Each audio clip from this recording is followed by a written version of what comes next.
Değerli izleyicilerimiz, yeni bir programla, Fikir Dünyamız programımızla Murat TV'den hayırlı akşamlar diliyoruz. Huzurunuzdayız. Değerli hocalarım, üstadlarım da buradalar. E, Geçen hafta yine aynı gün, Salı günü e, Avrupa'nın artık bir gerçeği olan İslam dinini, oradaki Müslümanları konuşmuştuk. Tarihi sürecini ta Orta Çağ'dan e, günümüze kısmen Endülüs Emeviler konusunu konuşmuştuk. Genelde olarak bir değinmiştik. Bugün e, yine bu programımıza, bu konumuza devam edeceğiz. Bu programımızda Endülüs İslam medeniyeti, oradaki ilmi faaliyetleri, orada yetişmiş büyük alimlerden bahsettikten sonra artık günümüz Avrupa'sına özellikle Türkiye'li Müslümanların en fazla yoğun olarak yaşadıkları Almanya'yı, kısmen diğer ülkeleri de bu pencereden konuşacağız. Sözü uzatmadan ben önce e, Burhanettin Dağ hocamıza sorumu yönlendiriyorum. Hocam biraz daha kameranızı e, şöyle ayarlarsanız sizi biraz daha iyi görebiliriz. Evet. Çok yukarı Böyle gitti daha mı biraz. iyi? He? Evet, şu anda iyi. Birazcık daha aşağı olursa tamam. Evet. Böyle. Çok iyi. Evet, çok iyi. Tamam mı? Evet. Hocam Hı hı. malumunuz biz tabii ülkemizden işsizlik ve diğer siyasi nedenlerle Avrupa'ya göç eden hemşerilerimizden sonra yerelde Avrupa'yı konuşmaya başlamıştık. Son yıllarda daha çok konuşmaya başladık. Ancak şöyle aslında Avrupa İslam diniyle yeni tanışmıyor.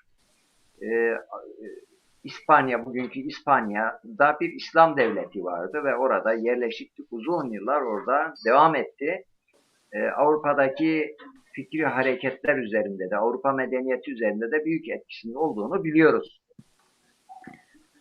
Bu çerçevede Endülüs Emevileri ve oradaki İslami faaliyetler, ilmi faaliyetler, e, Avrupa ile ilişkilerini oradaki büyük dünya çapında hala çokça konuşulan ve çokça konuşulacak olan büyük alimlerden biraz bahsetmenizi istiyoruz. E, ilk sorum Endülüs Emevileridir. Buyurun hocam. Söz size. Bismillahirrahmanirrahim. Ben de izleyicileri, dinleyicileri saygıyla, sevgiyle selamlıyorum. Başarılı bir program olmasını diliyorum. Bizden hüsnü ifade, dinleyicilerimizden de hüsnü istifade bekliyoruz, diliyoruz. Endülüs iki açıdan önemlidir. Bir, fikri açıdan, ilmi ve fikri özgürlük açısından günümüz dünyası için de yani ışık tutmaktadır bu açıdan.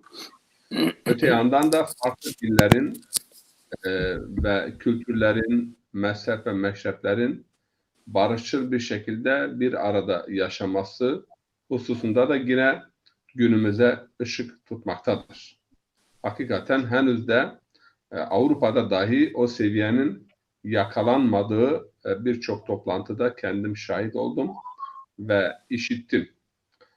Geçen haftaki programımızda demiştik fikir ve düşünce özgürlüğünün olduğu, aklın ön plana çıktığı ortamlarda yani her açıdan, her alanda istidatların geliştiği, inkişaf ettiği ve büyük alimlerin yetiştiğini söylemiştik. Maveraun Nehir'den tutun, Ali Buyi hükümeti döneminde. Kuzey Afrika'da Endülüs devleti ve hükümeti muvahhidler ve murabitler. Yani burada tabi bu gece bir iki cümlede olsa muvahhidun veya murabitun bu iki hükümet hakkında da konuşacağız. Çünkü bu iki hükümet Endülüs İslam Devleti'nin dağılmaması ve parçalanmaması için birkaç defa müdahalede bulundular. Biri 60-70, biri de 100 seneden fazla oradaki bütünlüğü korudular. Ve bu devletlerde birçok çeşit alim yetişti. Onlara da kısaca bir değinmiş olacağız. Biz alim dediğimiz zaman tabii ki hemen şu intiba uyanıyor. Yani Kur'an, tefsir ve hadis alimi. Hatta ilim ve bilim gibi bir ayrıma da gidiyorlar. Çok büyük bir hata, çok büyük bir yanlış.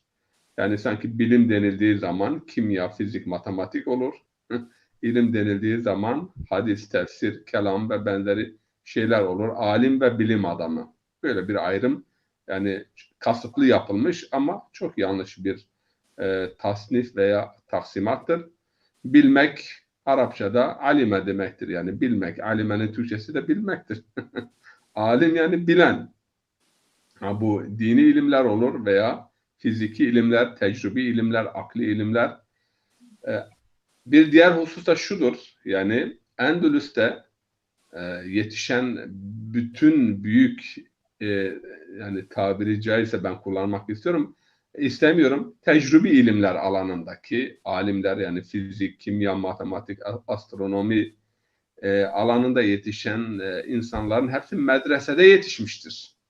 Yani tefsir ve hadisin yanında fizik ve matematik de öğretiliyor. Bu çok önemli bizim için ama bugün dikkat ederseniz ilahiyatlarda veya medreselerde hakikaten yani bu ilimlerden soyutlanmış sadece nakli ilimlerle iktifa ediliyor. Halbuki akli ve tecrübi ilimlerin de nakli ilimlerle birlikte eğitilmesi lazım. O zaman alim iki kanatlı olur ve daha iyi yani cevelan yapabilir, daha iyi efendime söyleyeyim eser ortaya koyabilir, meydan okuyabilir. Şimdi 6-7 tane büyük alim vardı. Hatta 8 tane, 9 tane büyük alim vardır. Bunlar hakikaten ün yapmış ve Avrupa'daki bazı ilmi gelişmelerde bu alimlerin çabalarına borçludur. Burada bunu itiraf ediyorlar. Bu noktayı da hatırlatayım. Çünkü bakıyorum bugün bizim gençlerimiz, insanlarımız yani kendi geçmişine ve kendi kültürüne yani bir küçümseyici bir gözle bakıyorlar. Bir hakaret gözüyle bakıyorlar. Yani bir kendini küçük görme gibi bir kompleks var. Hep işte Batı'da şöyle oldu, Batı'da böyle oldu. Müslümanlar hep geride kaldı. Öyle değildir. Yani bugün var olan ilim, var olan kültür veya var olan teknoloji insanlığın ortak malıdır. Müslümanların da bu gelişmelerde payı az değildir. Evet, son 100-150 yıllık dönem içerisinde büyük çapta bir gerileme ve duraklama yaşanmıştır ama bunu da bilmemiz lazım ki bu dönem içerisinde de genelde kendisini Avrupa'yı niteleyen ve Batı hayranı olduğunu, Batı'nın ama ilmi hayranlığı değil, başka yönleriyle Batı hayranı olan seküler yöneticiler yönettiler bu İslam alemini ve bu şekilde geride kaldı. Bugün mesela bazı ülkelerde ilmi ilerlemeler yapılıyor, teknolojik büyük atılımlar vardır ama bu ülkelerin ne tür baskılara maruz kaldığını, ne tür ambargolara maruz kaldığını veya ne tür darbelere maruz kaldığını da görüyoruz. Yani kasıtlı bir ilerleme engelleyişi vardır, söz konusudur. Bu Avrupa'da da 2. Dünya Savaşı'ndan sonra bazı ülkeler için bu uygulama yapılmak istendi. Yani 300 adlı komiteyi o kitabı okuyun. Dünyayı işte idare eden 300 hanedan ve 300 aile. İtalya için şu karar alınmıştı. İtalya bir ziraat ülkesi olacaktır. Tarım ülkesi olacak. Cezalandırılacaktır. Aldo Moro efendime söyleyeyim buna karşı çıkınca bunun Kızıl Tugaylar tarafından nasıl kaçırılıp öldürüldüğünü biliyoruz. Sonunda kimler tarafından bunun tezgahlandığı çıktı ortaya.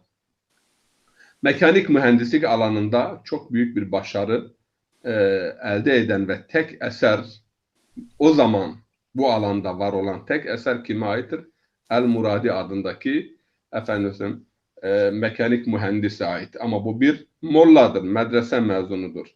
Onun şöyle bir eseri var, yani Kitabul Esrar fi Netaicil Efkar, düşüncelerin neticesinde sırlar kitabı. Bu adam teknik alanda 4 çeşit silah üretmişti, mekanik silah.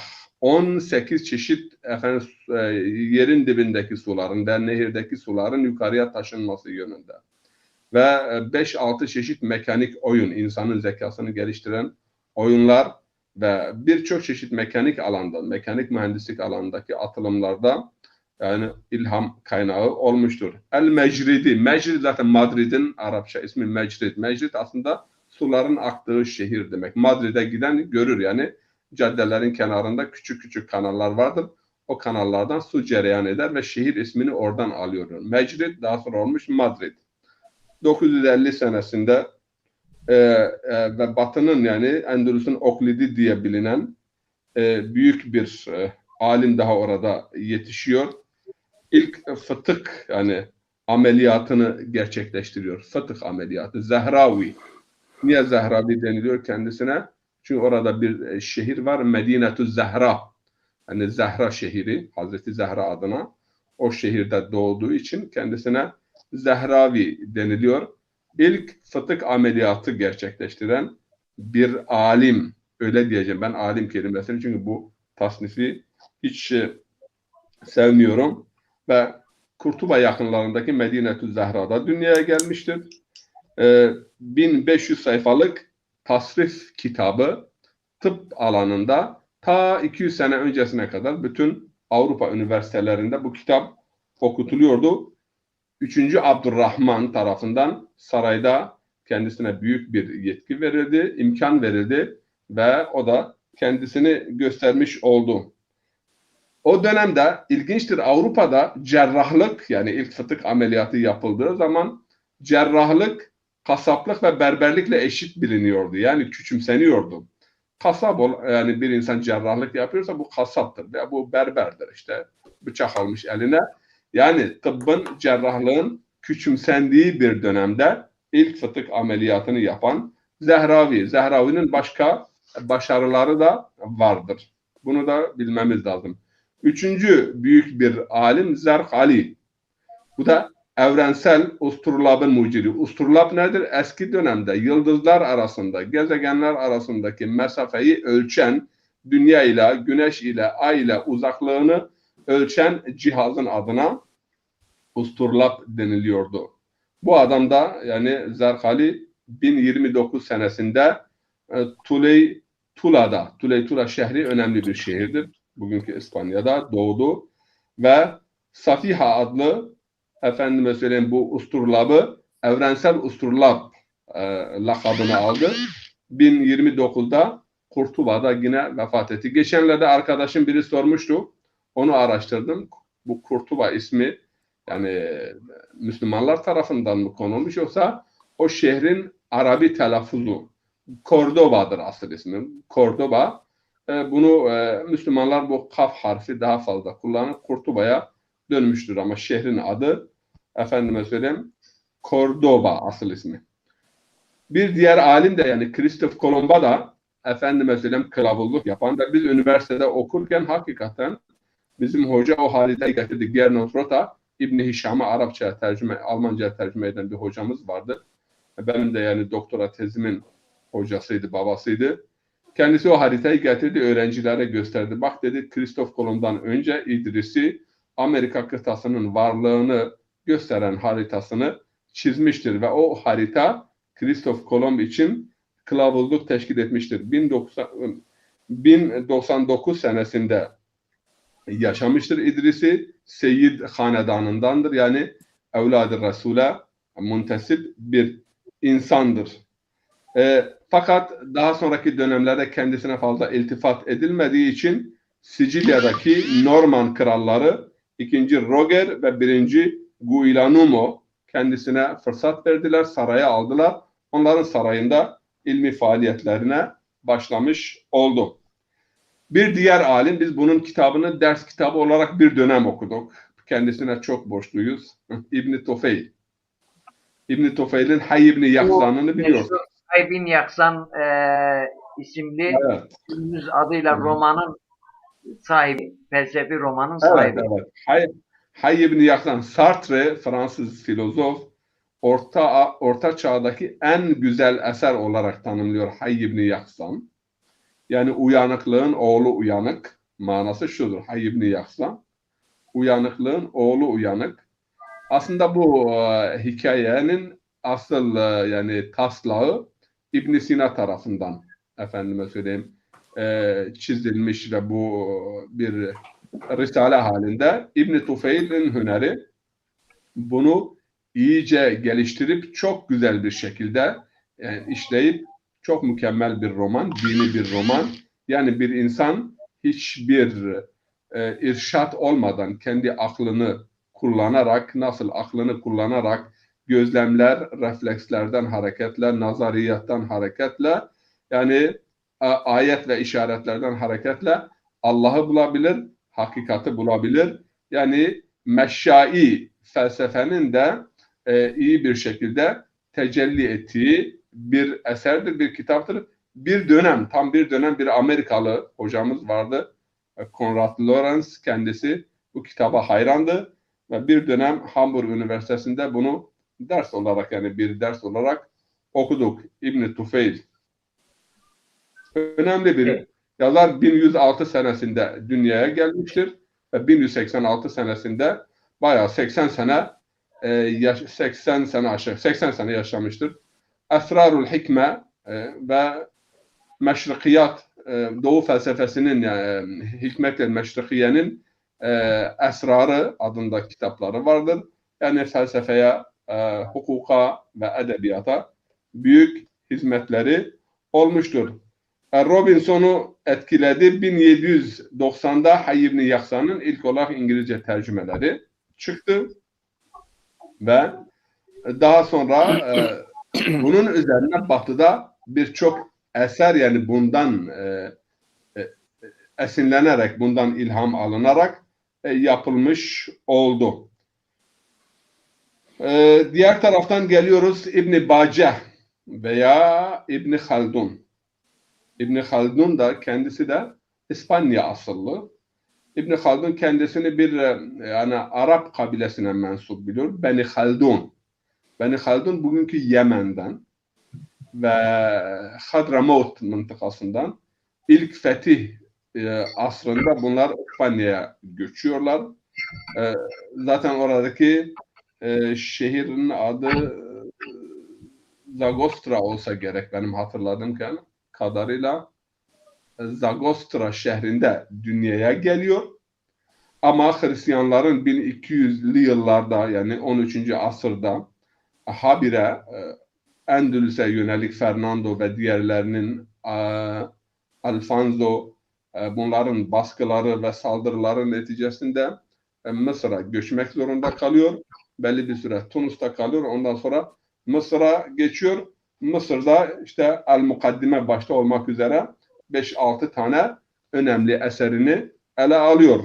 El Mukaddime hakikaten çok önemli ve herkesin bu kitabı okumasını tavsiye ediyorum. Yani bazı kitaplar var, her alimin veya her aydının İslam yani kültür ve medeniyetinin şah eserleri diyebileceğimiz eserler vardır. Bunlardan birisi işte İbn Tufeil'in Hayy ibn Yaksan'ıdır. Gazali'nin Kimya-i Saadetidir. Efendim mesela İbn Haldun'un Mukaddimesidir. Veya şeyin siyasetnamesi, Nizamul Mulk'un siyasetnamesidir. Kelile ve Dimne'dir. Gülistan'dır, Bostan'da Gülistan'dır veya Attar'ın Tezkiretül Evliyası, Mantık-ı Tayr. Yani bu bizim kültürümüzün ana iskeletini oluşturan, efendime söyleyeyim, eserlerin okunması gerektiği kanaatindeyim. Evet Tabii ki hocam. bunların Burada bir, buyurun. müsaadeniz varsa burada bir virgül koyalım ama Evet. bu konu bütünlüğünü bozmayacak şekilde aynı tempoda aynı Hı hı. konuyu bir sonraki söz hakkı verdiğimde devam edelim. Tamam. Ben Oldu. Cumali hocama böyle değerli hocam siz tekrar hoş geldiniz, sefalar Hoş getirdiniz. bulduk. Sağ olun. Efendim, Teşekkür ediyorum. kırmayıp Teşekkür ederim. şu sohbetimize, programımıza Allah razı icabet olsun. etmeniz nedeniyle davetimize icabetine size tekrar hasreten teşekkür ediyorum. Ben teşekkür ediyorum. Allah E, razı olsun. Şimdi yani ben bugün konuyu böyle düşünürken şu aklıma geldi. Artık dünya küçüldü bir bakıma. Yani bir köy veya bizim burada adam vardı 10 sene köyünden çıkmazdı. En fazla ömründe bir defa askere gitmiş veya bugün hemen hemen herkes dünyanın her tarafından haberdar ve dünya o kadar iç içe girmiş ki ailelerin çoğu kız alışverişi yani uluslararası bir evlilik bile yaşanıyor. Tabi bu dinler arasında münasebete de sebep oluyor. Haliyle göç olayları daha hızlanıyor. Daha evvel buradan Diyarbakır'a en fazla İstanbul'a göç oluyordu. Şimdi Avrupa'ya geçen duydum bir yakınımızın bir çocuğu Kanada'ya ihtisasa gitmiş. İlim tahsil etmek için Kanada'ya gitmiş. Yani bir başka akraba Japonya'dan evlenmiş vesaire. Avrupa'da artık İslam dini göçlerle oranın bir gerçeği. Yani artık üçüncü, dördüncü nesil neredeyse oluyor. Artık yerli oluyor. Bir de Müslüman olanlar oluyor. Oralı Müslüman olan yekün var. Tabii Burhanettin hocam konuştu. Tarihe baktığımız zaman tabii tarihle ilgili çok yoğun propaganda yapılıyor. Yani en fazla üzerinde enformasyon ve dezenformasyon yapılan konulardan birisi tarihtir. Bilim tarihidir. Sanki Avrupalılar bütün bilim Avrupa'dan her şeyin ilki Avrupa'dandır şeklinde aslında öyle değildir. Bu bir dezenformasyondur. Ama tabii vaka bugün. Yani tarihte biz istediğimiz kadar tarihimizle övünelim. Bugün neyiz? Biz onu da unutmuyoruz. Bugün Avrupa ile aramızdaki mesafe nedir? Onu da unutmuyoruz. Bu meyanda size sorum şu olacak. Avrupa'daki buradan göç eden insanlar Avrupa medeniyetinin bize lazım olan taraflarını, bize gerekli olan şeylerini buraya yani gidip de oranın modasını veyahut kılık kıyafetini veya ben hatırlıyorum ilk giden işçiler fotoğraf şapka takıp geliyorlardı. Bir de kravat takıp geliyorlardı. Ama oradan bize lazım olacak, bizim eksiklik duyduğumuz şeyleri getirmiyorlardı ki bizim o zamanki işçilerimiz zaten bu yani kapasite olarak, entelektüel beyin olarak bu şeyde değildiler. Ama son nesilde çok entelektüel insanımız Avrupa'dadır sizin gibiler. Avrupa'dan alacağımız çok şeyler var diye düşünüyorum. Siz ne diyorsunuz? Teşekkür ediyorum. Bizleri izleyen izleyicilere, sizlere canı gönülden teşekkür ediyorum. Burhanettin hocam meseleyi Endülüs'le onun kapısını açtı, Avrupa'nın kapısını açtı, Endülüs'ten girdi. Hakikaten biz meselelerin tahlilinde birkaç asırdır bunu itiraf etmek zorundayım, söylemek zorundayım. Çünkü hakikati ketmeden bir insandan hakikata daha düşman bir insan olamaz. Yani hakikati ketmedip söylememe bu ilmi yönden asla affı mümkün olmayan bir şeydir. Ben burada birkaç asırdır dememdeki gaye bunu şu andaki böyle şahıslara, mahıslara indirmek değil, İslam aleminin geneline, yani sadece Türkiye'de değil, yani Orta Doğu'nun tümünü söylüyorum. Yani insanların sözleri cımbızla alıp bir yere koymaları, kaydırmaları, bu bizde ahlak haline gelmiş. Yani bununla işte bir yere varamıyoruz. Yani fikirde ve düşüncede birlik sağlanamıyor. Bunu milliyetçilik akımları Orta Doğu'da kaç asırdır kanun devleti olmanın önünde en büyük engel bu düşüncedir. Milliyetçilik akımları. Yani buna siz ne yüklerseniz, ben hani menfi milliyetçilik diyorum, müsbet manada demiyorum. Herkes tabii ki milletini sevecek, şey edecek. Ama bir diğeri de, ikinci bir şey, yani insanın görmesini sadece göz sağlamıyor. Bilgi görmenin yoludur. Bilgi insanın gözüdür. İnsan bilgiyle bakabilir meseleye. Yani tarihe nasıl bakacağız? Mesela bu hususta yine milliyetçilik akımları gibi, yani belki birkaç asır da diyebiliriz, yani asır da diyebiliriz. Siyasal İslamcılık bu işin önünde ciddi bir engel, insanların gerçeği görmesini, dünyayı gerçek yüzüyle görmesini engellemiştir. Neden bunu söylüyorum? Çünkü bu siyasallaşma düşüncesi zamanla insanları bazı meseleleri görmeye karşı kör hale getiriyor. Mesela örneğin, burada belki konumuz bu değil ama söylemek zorundayım. Mesela bazı şeyler İslam adına sakız gibi çiğnenilir. Her gün adamın sakızıdır. Mesela bunu çiğnemese elinden, bir çocuğun elinden aldığın oyuncak gibi. Bizim siyasal İslamcıların da elinde Filistin bir oyuncaktır. Madem ki samimiyseniz buyurun girin, oradadır, yani bir yere gitmiş değil.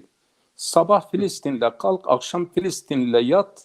Kendi gerçekleriyle yüzleşmek yerine sadece bir tarafa yüklenerek insanlara gerçekleri. Kaç devletsiniz? 57 ülkesiniz. Bir araya gelin, bu meseleyi sabahtan öğleye ve öğleden akşama kadar halledin. Çünkü şöyle bir düşünce vardır. Bir örgüt veya bir ideoloji veya bir dava veya bir cemaat veya bir grup ilkin kendini tabanda meşru göstermek için kendisine saldıran biri, kendi adamlarından birini öldürdüğü zaman onlara der ki bu şehit oldu, davamız haktır. Neden? Artık onun üzerinde ne yapacaklar? Kendi davalarının meşruiyetini sürdürmek için onun hakkını da asla aramazlar. Yani kim öldürdü? Niçin öldürdü? Bunun üzerine gidelim gitmezler. Niye? Onlar için böyle birinin belki hatta içten bile destekçileri olur böyle bir olayın meydana gelmesi için. Çünkü biz meseleye ilmi ve felsefi olarak düşünce bazında değil, heyecan ve his olarak, belki de bizim Endülüs'ü görmemizi engelleyen engellerden biri de aşırı derecede bir savaş çığırtkanlığı veya mantığı bizde ön plana çıkması. Bizim ilim tarihi, Müslümanların ilim tarihi değil, savaş tarihini. Onun için merhum Ali Şeriatı Muhammed İkbal'i anlatırken der ki, ben filan kumandana onu tercih ederim, filan alime de onu tercih ederim. Çünkü o aslında o yönleri değil de bu yönü ortaya çıkarmış ve bu yönüyle bu aydındır ama onlar belki entelektüel olabilirler. Şimdi meselemiz bu değil. Ama Endülüs neden gölgede kaldı? Gölgede de kalmadı. Nesillerimizin hafızasından silindi. Endülüs diye, yani Avrupa'da böyle bir devlet varmış. Yani Avrupa'da insanlar, Müslümanlar yaşamış. 700 sene, 800 sene öyle bir şey yok. Neden? Bir örnek vereyim. Mesela filmlerde izliyoruz. Bir filmde, ben geçenlerde de söyledim. Biz öyle bir nesiliz ki küçük yaşta annemiz ve babamızın elinden kaçırılmış. Fakat biz başkalarını anne baba tanımışız. Fakat sonradan da öğrendik ki yani biz kaçırılmış, bunlar gerçek annemiz babamız değil. Bizim gerçek annemiz babamız bu. Tarihi de yani tarihi önünden, tarihi elimizden kaçıranlar, biz başkalarının tarihiyle varlığımızı ispatlamaya çalıştık ama baktık ki sonunda ya hakikaten şimdi bakıyoruz. Mesela Endülüs'e, Endülüs diye bir devlet varmış. Sonradan İspanya olmuş. İşte orada ilmi gelişmeler olmuş. Bu filmlerde neyi nazara veriyor? Çocuğun biri kaçırılıyor. Sonra ilkin kendi babasına karşı, kendi ailesine karşı bile savaş veriyor. Şu anda bizim nesillerimizin İslam'a düşman olmaları, Batı hayranlığı buradan kaynaklanıyor.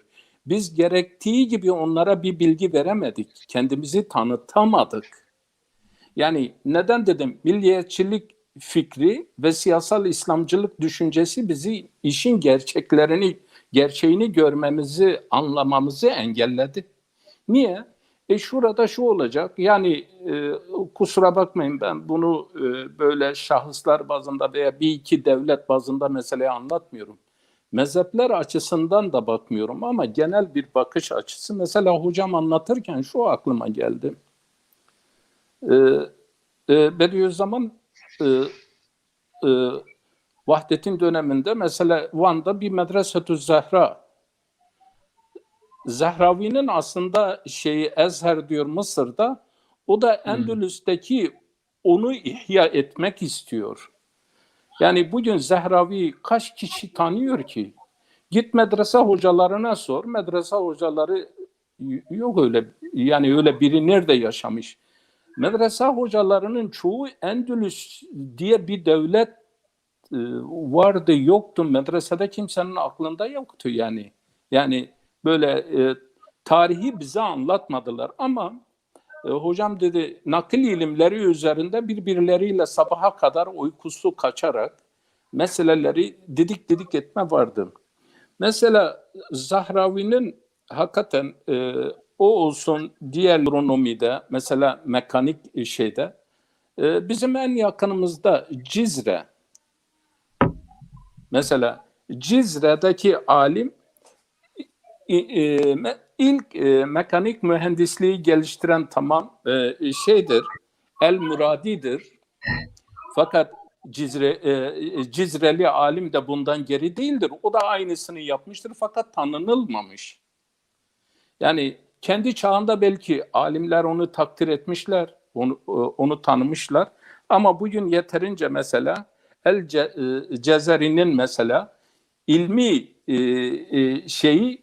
gidin Cizre'de mesela sorun kaç kişi onu bilir, kaç kişi onu tanır.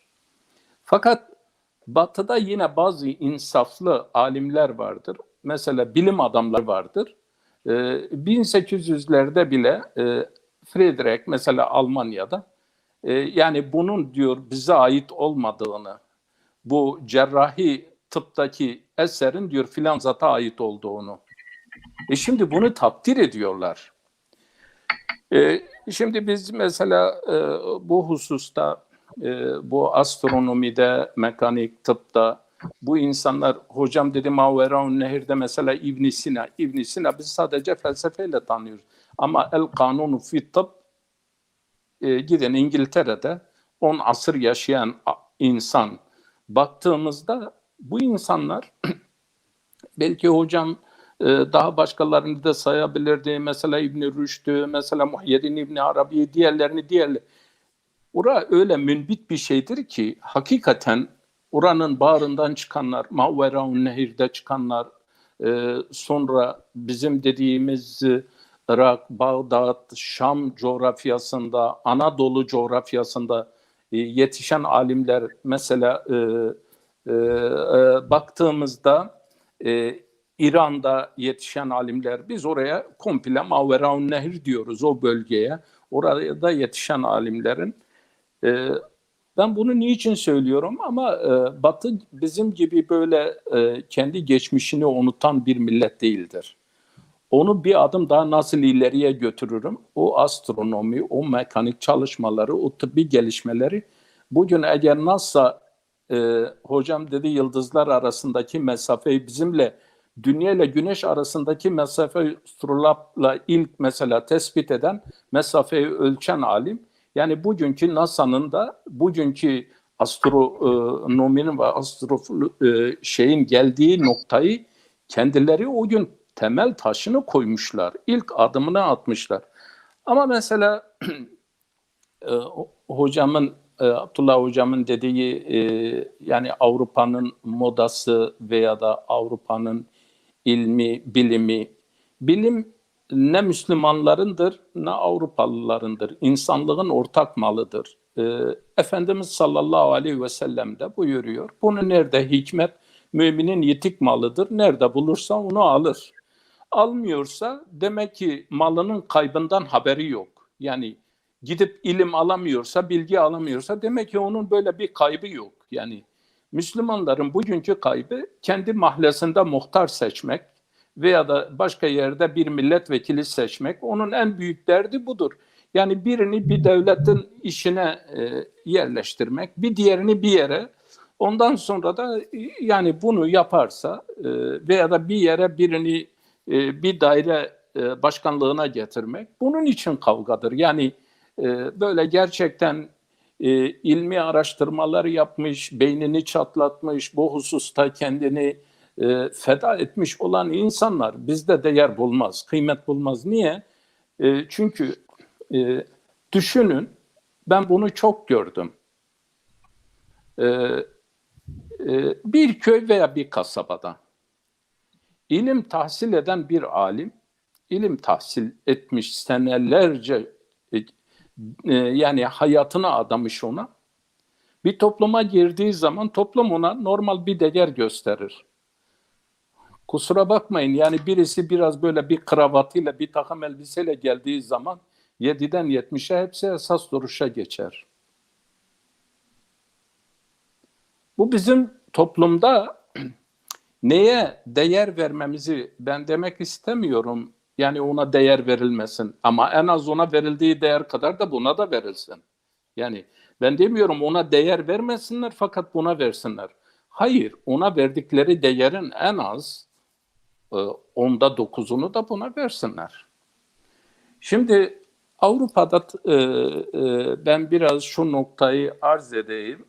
Hocam çok güzel onu formüle etti, izah etti. Tarih boyunca kavimler göçü veya kıtalar arası veya ülkeler arası veya içte biz bunu içte ve dışta göç olaylarını ikiye ayırıyoruz.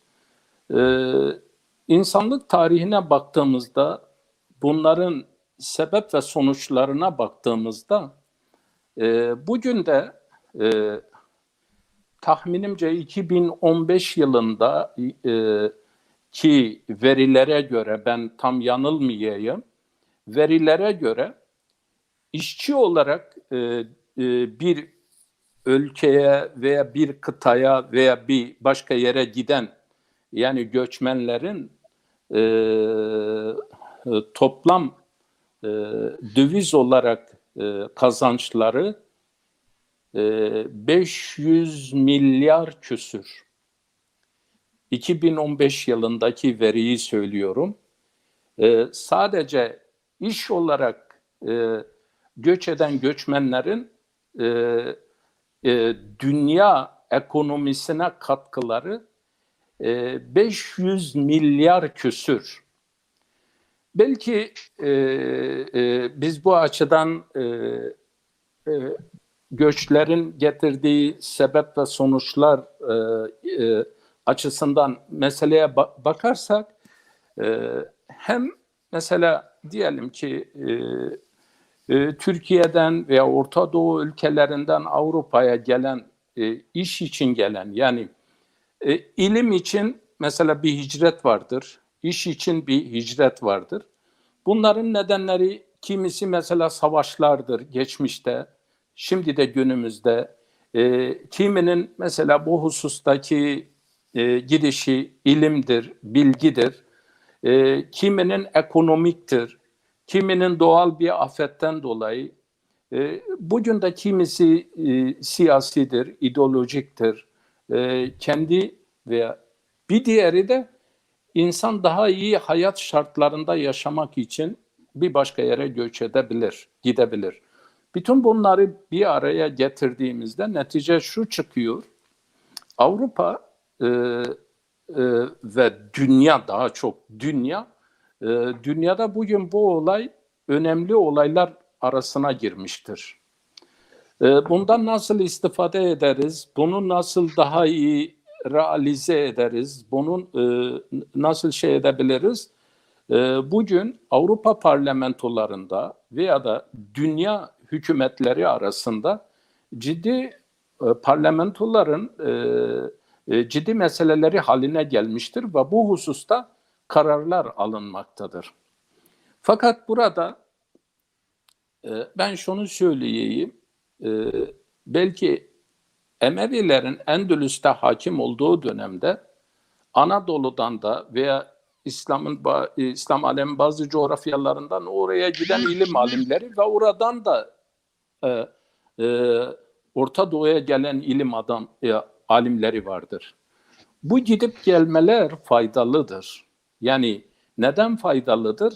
Çünkü dünyada eğer böyle menfi yönden değil, müsbet yönden değerlendirdiğimiz zaman bir insan bir başka yere gittiği zaman tecrübesi artar.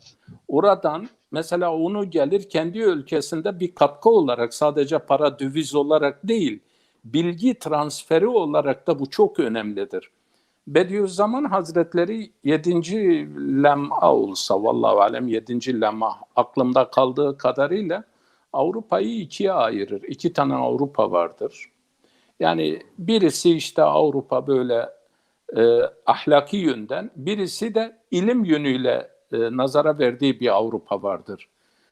Şimdi ahlaki yönden maalesef bugün bizim eleştirdiğimiz Avrupa ahlaki yönden de yani şimdi hocam belki Hamburg'da başka yerde gördüğü zaman ahlak sadece birine el pençe divan durma değil. Yani ahlakın geniş anlamıyla meseleye baktığımızda ahlakiliğin de ben sefahate bakan yönüyle her zaman karşıyım. Yani bu o yönüyle değil ama ilim ve bilim yönüyle bu insanlar mesela bugün kabul etmeyenlerin çocuklarına bakın. Bundan 50-60 sene önce bizim mesela memlekette biraz ileri gelenler hangi sınıftan olursa olsun isimlerini vermiyorum, yanlış anlaşılmasın. Biraz toplumda önde olanlar bizim mesela köylü vatandaşlara, bizim gibi insanlara çocuklarını işte böyle ilkokul okusunlar, çalışsınlar, okumasınlar. Niye? Çünkü onlar kendi çocuklarını Londra'da, işte Oxford'da, Sorbonne'da, başka yerde okuttular. Okutunca onlar geldiler memlekette. Üst düzey devlet kademelerinde yer aldılar. Bizimkiler de onların çaycısı oldu, paspasçısı oldu. İşte ne olursa olsun bizim babalarımız da dedelerimiz de işte o toplumda önde olan insanların hizmetkarlığını yaptı. Başka ne yaptı? Evet. Burada şunu Kas sistemi. evet bunu şöyle bağlayayım. Şimdi neden bizim Gazze'de yaşanmış bir olayı ben o zatı da gördüm babamla çünkü çok samimiydiler. Senede 1-2 defa evimize gelirdi. Bizim Karabeyan şimdi Arıcak merkezde Mullah Reşit diye bir alim vardı. İşte o dönemin Elazığ valisi anlatıyorlar. Elazığ valisi biraz dindarmış. İşte gittiği yerde hocalara çocuklarımızı okutalım mı, okutmayalım mı? İşte o dönemde herkesin içinde bir korku var. Çocuğumuz gider bozulur, işte ne bileyim yoldan çıkar, başka şeyler olur. Annem babada bir korku var. Valiye diyorlar ki ya Karabeyan'da, Arıcak'ta böyle Mullah Reşit var. İşte o Mullah Reşit'i vali de merak ediyor. Tabii ki yani bayağı uzak yani en uzak ilçesi Elazığ'ın. Cipe biniyorlar. Diyor ben gideceğiz bu alimi ziyaret edeceğiz. Tabii epey yol gidiyorlar. O zaman nahiyedir bizim Karabeyan diyoruz. Geliyorlar işte diyorlar Mullah Reşit nerede? Diyorlar Mullah Reşit tarlada çift sürüyor. Şimdi Mullah Reşit de böyle bu dövmesi kopmuş bir iğde dikenini almış buraya şey yapmış kapatmış saygısından dolayı. Birini gönderiyorlar, diyorlar ki vali bey gelmiş, işte seni çağırıyor. Adam gidiyor, bakıyor Molla Reşit bu kara sapanla çift sürüyor, hayvanları durduruyor. Bakıyor üstü başı da şey değil, böyle o dikeni buraya şey diyor, yakası ona karşı saygısızlık olmasın. Bizim insanımız da yani esas hürmet edilecek insanlardan insan hürmeti öğrenir. Yani hürmeti kimden öğrenirsin? Esas kendilerine hürmet edilecek insandan hürmeti öğrenirsin. Et hürmeti, gör hürmeti. Şimdi geliyor, tabii bu defa bizim o zaman yani bir şapka uğruna neler feda etmedik ki. Yani şimdi şapkayı da böyle alıyor burasına diyor. Ya vali bakıyor, benim koyunlarım olsa bunu koyunların önüne koymam. Bu çoban gibi bir şey yani. Biz bu kadar yol herhal boşuna geldik. Yani ona göre alim dediğin böyle kelli ferli, böyle ne bileyim şey bir insan. Fakat diyor madem ki o kadar yol geldik yine sorumu sorayım. Yani diyor bundan bir şey çıkmaz da ama yine ben sorayım. Diyor buyurun Vali Hazretleri beni istemişsiniz. Hoş geldiniz. Vali diyor ki Ali Reşit'ti. Molla Reşit yani esas ismi Ali Reşit. Diyor ki Reşit Hoca diyor. Ben diyor her gittiğim yerde hocalara böyle bir soru soruyorum. Sana da sorayım. Diyor çocuklarımızı okutalım mı, okutmayalım mı? Hani diyorlar okutursak giderler, bozulurlar, kafir olurlar, şu olurlar, bu olurlar. Sen ne diyorsun? Böyle bakıyor valiye diyor, vali bey biz okutalım. Dünya hepsi kafir olursa bizimkiler de kafirlerin başı olur. Ya biz okutalım böyle kuyruk olacağına bizimkiler de bari gitsin biraz da baş olsun. Diyor okutalım. Hepsi kafir olursa bizimkiler de yine kafirlerin başı olur. Yani biz hakikaten ilimde baş olmayı değil, biz makamda, biz hüküm vermede, biz insanları dizayn etmede. Çünkü bizde halen böyle hocam dedik kas sistemi bizde halen o vardır. Yani böyle insanlara ilmi hakikatleri anlatma değil, insanlara böyle sopa göstererek onları hizaya getirme. Halen de bu savaşlar onun nedenidir. Yani öyle sonuç doğurur. Kusura bakmayın Evet. Uzattım. Sonra konuşuruz. Teşekkür ederim hocam. Bu son anekdot da güzel oldu. Allah razı olsun. Burhanettin hocam, Endülüs'teki yani günümüzle de bile kıyaslandığında fevkalade ışık gibi, güneş ışığı gibi bir ilmi faaliyet ve orada yetişen yıldızlar vardı. Onlardan bahsediyordunuz. Kaldığımız yerden istirham edeyim. Tabii iki üç alim daha var. Değinmeden önce bir noktaya daha değineceğim. O da bizim için önemli. Bakın, Endülüs'te farklı mesleklerden, meşreplerden ve birbirlerine zıt olan, görüşleri birbirlerine tamamen zıt olan çok büyük alimler, yani ilmi kutuplar yetişmiştir. Örnek verin. Bir taraftan bakıyoruz İbn Hazm tamamen yüzeysel, bugünkü Selefilerin yaklaşımlarının ilham kaynağı İbn Hazm. Zahiriye mezhebinin ikinci imamı. Davud el-İsfahani tarafından kurulan Zahiriye mezhebinin ikinci imamı konumunda, yani Nevevi'nin Şafii mezhebindeki rolü neyse İbn Hazm'ın da zahirilikte o. Zahiri yani ayet zahiri neyse onu söylüyor. Böyle bir İbn Hazm İspanya'da yetişiyor. Ama bunun tam karşı kutbunda olan ve batınilik veya mesela tasavvuf veya irfanın yani Şeyh-i Ekber veya bazılarına göre Şeyh-i Ekfer Muhyiddin Arabi de İspanya'da yetişiyor. İlmi olarak baktığımız zaman. Bunların efendime söyleyeyim ortasında olan Kurtubi biraz sonra değineceğiz. Yani Kur'an ilmine, tefsire, fıkha, hadis ve hadis ışığında Kur'an'ın efendime söyleyeyim tefsirine, tefsirine büyük hizmet eden ve külliyesi yani tefsiri Cami-el Kurtubi bir yani fıkıh mecmuası gibidir. Bu da orta çizgi. O da orada çıkıyor. tamamen rasyonel olan, rasyonel düşünen, aklı ön plana çıkaran İbn Bace birinci derecede İbn Rüşd'e ilham kaynağı olmuştur. İbn Rüşd ve İbn Tufeyl.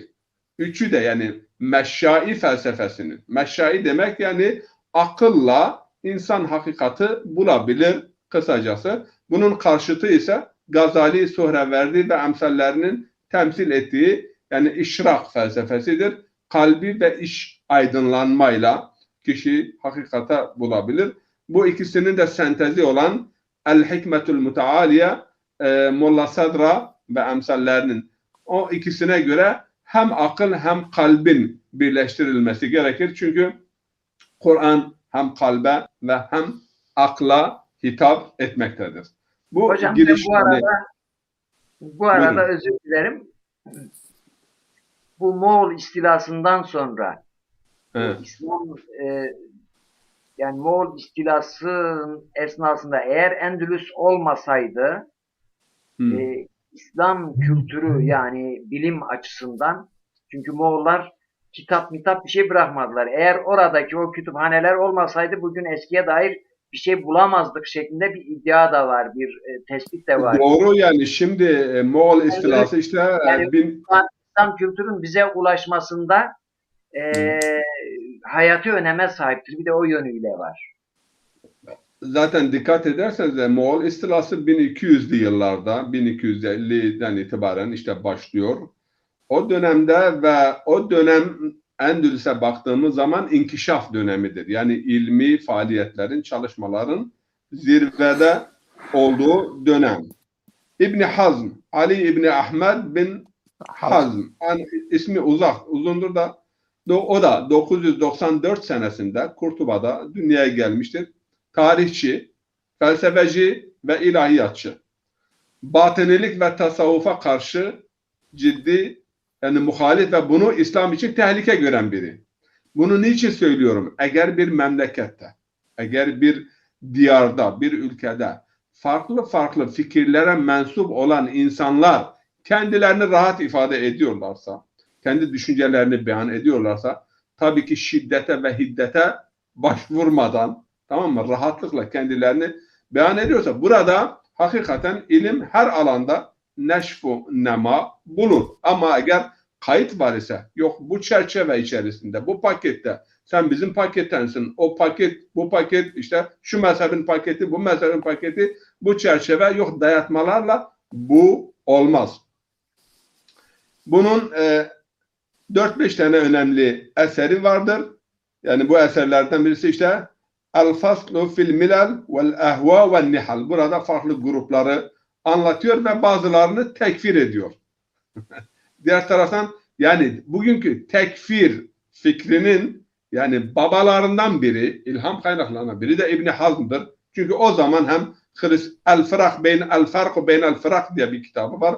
Orada da Hristiyanları, Yahudileri, farklı İslami fırkaları anlatıyor ve bazılarına aşırı bir derecede yükleniyor. Ama önemli olan bu kadar mesela zahiri olan, Kur'an'ın zahirine düşkün olan bir insan, musiki alanında Tavkul Hamame diye kitabı vardır.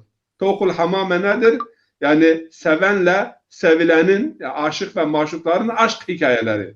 Ve bu yönde mesela yazdığım şiir divanı olabiliyor yani musiki alanında. Tavkul Hamame yani güvercinin yani tavuk ne diyorlar Türkçe'de? Boyunduruk mu?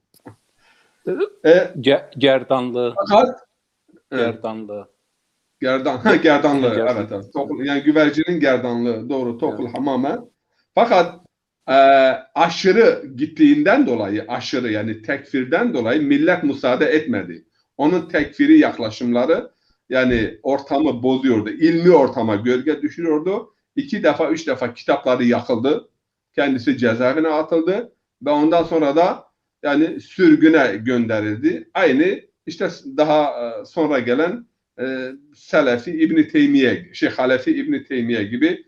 Çünkü yani tekfir düşüncesi zararlı bir düşüncedir. Farklı görüşler, düşünceler olabilir ama benim gibi değilsen seni tekfir ediyorum. Maalesef geçmişte de olmuş ama aşırı uçlar yani bir memlekette yetişebiliyorlar. Bu önemli bir husustur. Bir diğer alim kimdir?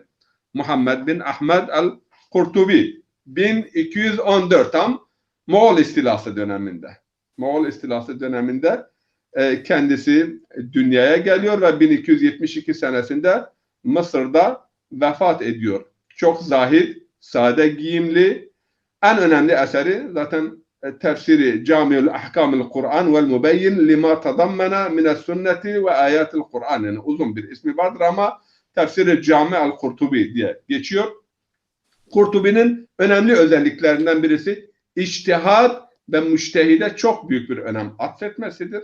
Müştehit peygamberin varisidir. Nasıl ki peygamber Kur'an'ı tebliğ ettiyse, müştehit de asrın idrakına göre efendime söyleyeyim peygamberin o mirasını yüklenip takva, ihlas ve zuhd silahıyla silahlandıktan sonra bunları halka anlatması gerekir. Ve ihlas ve riyakarlık, ihlas ve zühden eserlerinde, kitaplarında çok bahsettiğinden dolayı yani bazı Alman bilim adamları onun tasavvufa karşı olmadığını, tasavvufa iyimser yaklaştığını ancak tasavvuf adına var olan hurafelerle, var olan abartılarla, var olan yani cehalete karşı da ciddi bir şekilde kendi tavrını sergilemiş ve Kur'an'la uğraşan riyadan uzak durmalıdır. Tövbe ve inabe ile Allah'a yönelmelidir. Yani bu söz de ona aittir. Bundan dolayı yani Roger Arnoldas tasavvuftan etkilenmiştir diyor yani Kurtubi için. Kurtubi'nin Ulumul Kur'an hakkında yazdıkları Kur'an'ın toplanmasından tut, edebi sanatlarından tut, istiareden, bediden, belagatten, kıraat-ı aşr, sab'at huruf yani Kur'an işte 7 harf üzerinden nazil olmuş ve benzeri birçok Ulumul Kur'an alanında Efendimiz'e kitap yazmıştır. Tefsiri yani bir fıkıh kitabı olarak da kullanılabilir. Kelami konulara değiniyor ama Fahreddin Razi gibi yani bir mütekellim veya bir filozof değildir dediğimiz gibi.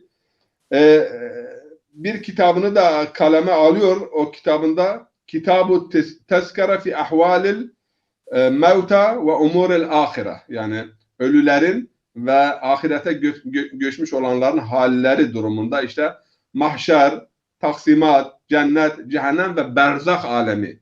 Bugün mesela tartışılan bir konu var ya, kabir azabı var mı yok mu? Aslında burada bir hata yapılıyor.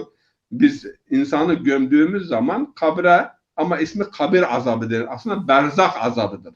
Yani ara alem. Berzak ara alem. İnsan ölüp tekrar dirilinceye kadar bir berzak ara alem. Ama Müslümanlar çünkü gömmeyenler de var. Başka suda boğulmuştur ve o nerede olur? İşte ismi olmuş kabir azabı. Aslında berzak azabı. Ama Kur'an-ı Kerim'de yani bu konuya tabii gitmeyeceğim. Fakat bir ayet Ali Firavun'a diyor ki Firavun ailesine sabah akşam azap arz olunur. Ama kıyamet koptuğu zaman, mahkeme kurulduğu zaman edhilu ala Firavun'a ile eşeddil azab. Daha şiddetli azaba bunları atın. Ama ondan önce berzak ara alemde sabah akşam ateşe arz olunma durumu vardır. Burada konumuzla ilgili, dünkü konumuzla ilgili diyor ki Kurtubi ben bu kitabı yazdığımda belki bu kitap benim için kıyamet gününde peygamberin şefaatini, mağfiret talebini beraberinde bana getirir. Yani bu cümle kendisi diyor. Tabii. Aynen öyle. O başka kitaplar da var artık fazla yani uzanmasın diye şeye gideceğim. İbni Bace. Ebu Bekir Muhammed bin İbni Bace 1095 senesinde o da Zaragosra'da dünyaya gelmiştir. Arap filozof, bilim insanı, felsefeci, akılcı, meşşai. Farabi'den etkilenmiş İbn-i Rüşd'ü ve diğerlerini etkilemiştir. Yani İbn-i Rüşd, İbn-i Bace'den büyük ölçüde etkilenmiştir. Doğu ve Batı akılcı filozofların eserlerini şerh etmiştir. Hem Doğu yani İbn Sina'nın, Farabi'nin ve hem de Batı'nın Aristo. Çünkü Eflatun o işrak felsefesine mensuptur. Çok güzel kitaplar yazmıştır. Tanrı ile ilgili. Burada tasavvuftan etkilenmiş. Bak akılcıdır ama Allah'ı idrak etme ve hissetmenin yolunun irfan ve tasavvuf olduğunu söylüyor. Ama dini konularda ise yani Gazali'nin akıla karşı çıkışına şiddetli bir şekilde karşı çıkıyor. Akılla bütün ilimlerin elde edilebileceğini ve en güzel ilmi verilerin de akıl yoluyla, en güvenilir ilmi verilerin deney veya nakil değil de akıl yoluyla elde edilen veriler olabileceğini söylüyor. Ve tabii ki en önemli de Muhyiddin Arabi, Şeyhül Ekber, Futuhat-ı Mekkiye ve tasavvuf ve irfanda yeni bir çığır açıyor. O da efendime söyleyeyim işte Endülüs'ten İşbiliye şehrinde dünyaya gelmiş, gezmiştir tabii. Tasavvufta, irfanda çok büyük etkiler geriye bırakmıştır ama kendisi bir şey söylüyor. Benim için çok önemli. Bediüzzaman da onu naklediyor. Bizim kitabımızı anlamayanlar okumasınlar. Çünkü ben gördüm bir arkadaş okumuştu. Yani habire küfretmişti. Kitabın başından sonuna kadar küfretmiştir. Diyor ki anlayamıyorsanız okumayın. Yani herkes her şeyi anlayamaz. Anlamadığından dolayı bu yanlıştır veya küfre gitmiştir. Bu mantık yanlış bir mantıktır. Bu cümleyle İspanya ve Endülüs devletine son veren fakat murabitler şeyine biraz değinelim kısaca. Murabitun devleti, murabitler ve muvahhidler. Bu ikisi efendime söyleyeyim Endülüs başta Emeviler tarafından kuruldu ama Berberler oraya hakim oldu. Berberler büyük ölçüde çünkü hem muvahhidler ve hem murabitler ikisi de Berberi hükümetlerdi.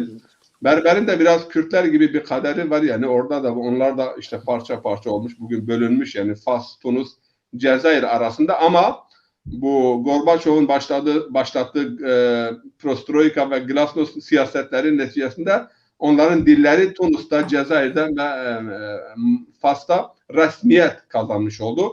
Bugün Fas'ın ve Cezayir'in aşağı yukarı yarısından fazlası Amazig'dir. Yani onlar Berber kelimesinden çok nefret ediyorlar. Ama aşırı savaşçı oldukları için Avrupalılar yani bu barbar kelimesini bunlara karşı kullandılar. Aslında Berber, barbar kendileri kendilerine Amazigh diyorlar.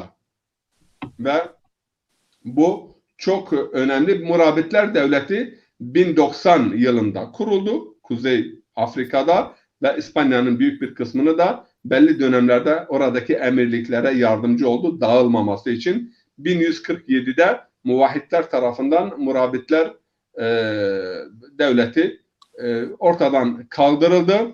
1 milyon kilometre karelik yani bir alana hükümranlık sürüyordu.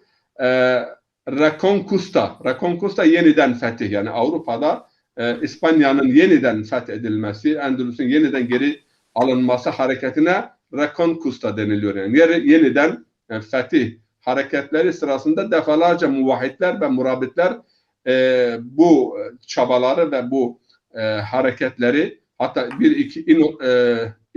Papa Innocent olsa gerek tamamen seferberlik ilan etti. Defalarca Haçlı orduları yaptılar, saldırıya geçti ama muvahhidler ve murabitler tehlike anlarında girdiler. Bayağı direndiler. Daha sonra 1121'de Muvahhidun Devleti kuruluyor. Muvahhidun Devleti de 2.300.000 kilometre karelik bir alanda. Bütün Kuzey Afrika'dan ta İspanya'nın büyük bir kısmında hakim oluyor. Bunlar da bu dönemde işte bu Berber yani bu alimlerin bir kısmı da kökleri Berberlere gidiyor. Yani İbn-i Rushd bunlar hepsi Arap alimi değildir. Oranın yerlilerinden vardır, Berberlerden vardır ve son dönemlerde, yani o ilk dönemde değil Emevi, çünkü bunlar Berber olsun, Arap milliyetçiliğiyle ciddi bir şekilde mücadele ediyorlardı. İbn Hazm Ümeyye, yani Emevilere meyil ettiğinden dolayı da İspanya, Endülüs'te, yani o son dönemde tamamen bir İslami ve Berber, yani kültürü ve Amazigh kültürünün hakim olduğu bir İspanya, bir Endülüs devleti söz konusudur. Arap milliyetçiliğine fırsat verilmiyordu. İbn Hazm Arap milliyetçiliği, Emevi hayranlığı vardı.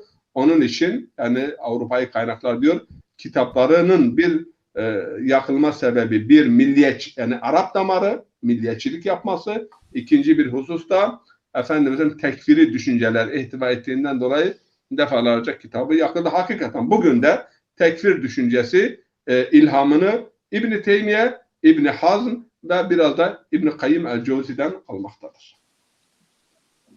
İspanya'yı noktalıyoruz. Evet hocam. Biraz sonra artık İspanya'dan şeye geleceğiz artık. Almanya'ya. Almanya konusunda bir sorun var. Böyle hulasa olarak sizden Almanya'yı soracağım. Avrupa'yı konuştuk çünkü Endülüs'ü konuşmadan Avrupa'daki Müslümanları konuşmak abes olur. Çok yavan kalırdı. İzleyicilerimiz bunu hak verirler herhalde. Bir de Endülüs hakkında çok malumat sahibi değiliz. Kendi adıma da söylüyorum. Mesela bizde Endülüs modeli, bugün demokrasi konuşuluyor ama artık demokrasinin bir güçlüler rejimi olduğu konuşulmaya başladı bugünlerde. Avrupa'da da Asya'da da yeni bir model, yani dünyaya bir model aranıyor. Mesela geçmişte Medine Sözleşmesi modelinden bahsediliyordu ama daha yakın zamanda bu Endülüs modeli, Kurtuba modelinin toplumumuzda, entelektüel kesimde çok çok daha fazla tartışılması gerektiğini ve mecburen de tartışılacağını düşünüyorum. Bu Efendim, bir yani evet.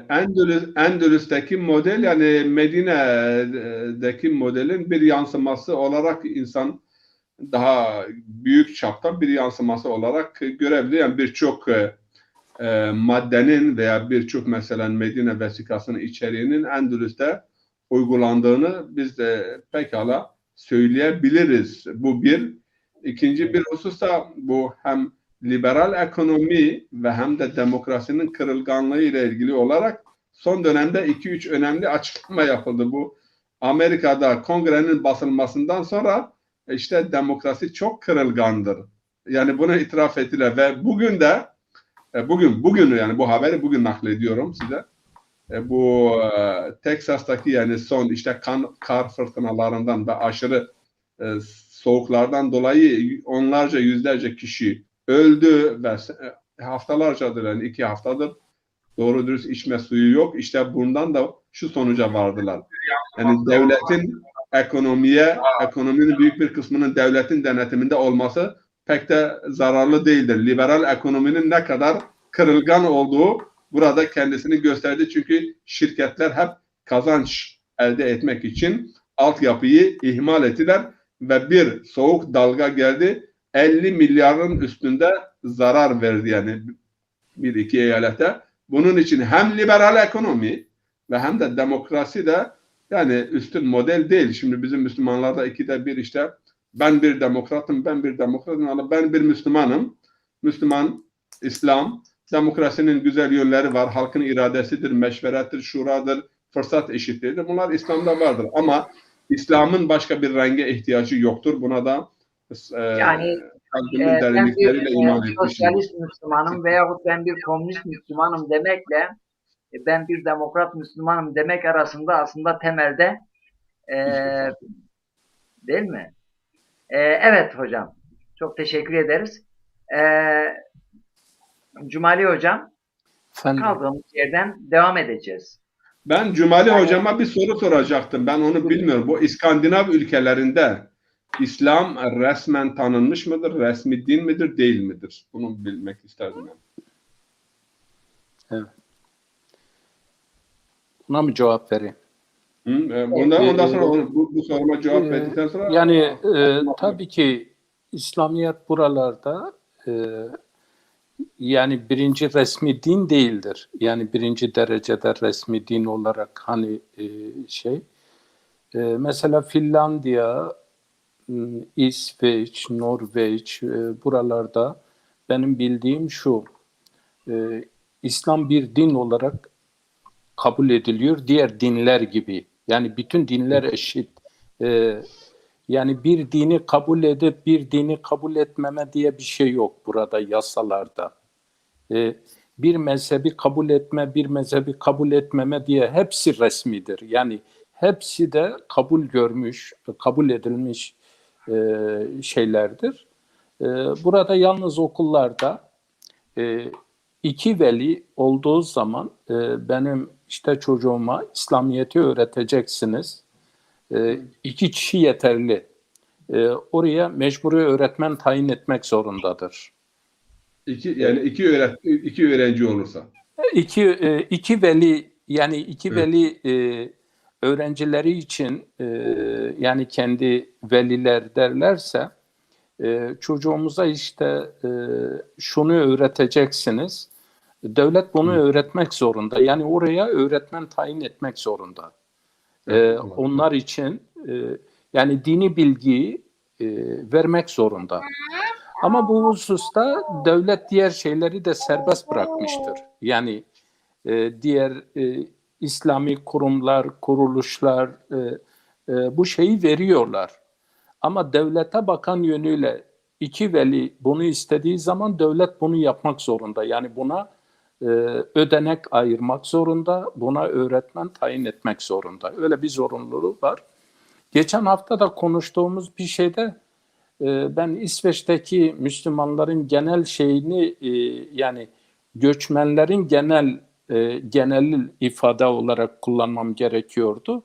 O da yani nüfus oranına göre 8,1 ama bunun yarısı Müslüman, diğer yarısı da diğer dine mensup göçmenlerdir. Bu şekilde bunu tasih edeyim yani bu ifadeyi tasih edeyim. Burada öyle şey yok. Yani öyle bir sorun yok. Hatta merhum Kutub'un da El Adaletül İçtimaiyetu fil İslam eserindeki aslında esinlenmesi de bu İskandinav ülkelerinden geliyor. Yani İskandinav ülkelerindeki bu sosyal devlet yapısını biraz örnek alıyor. Yani diyor ki yani burada sosyal devlet var. Yani bunu böyle bir dini olarak değil de sosyal adalete dayalı bir devlet.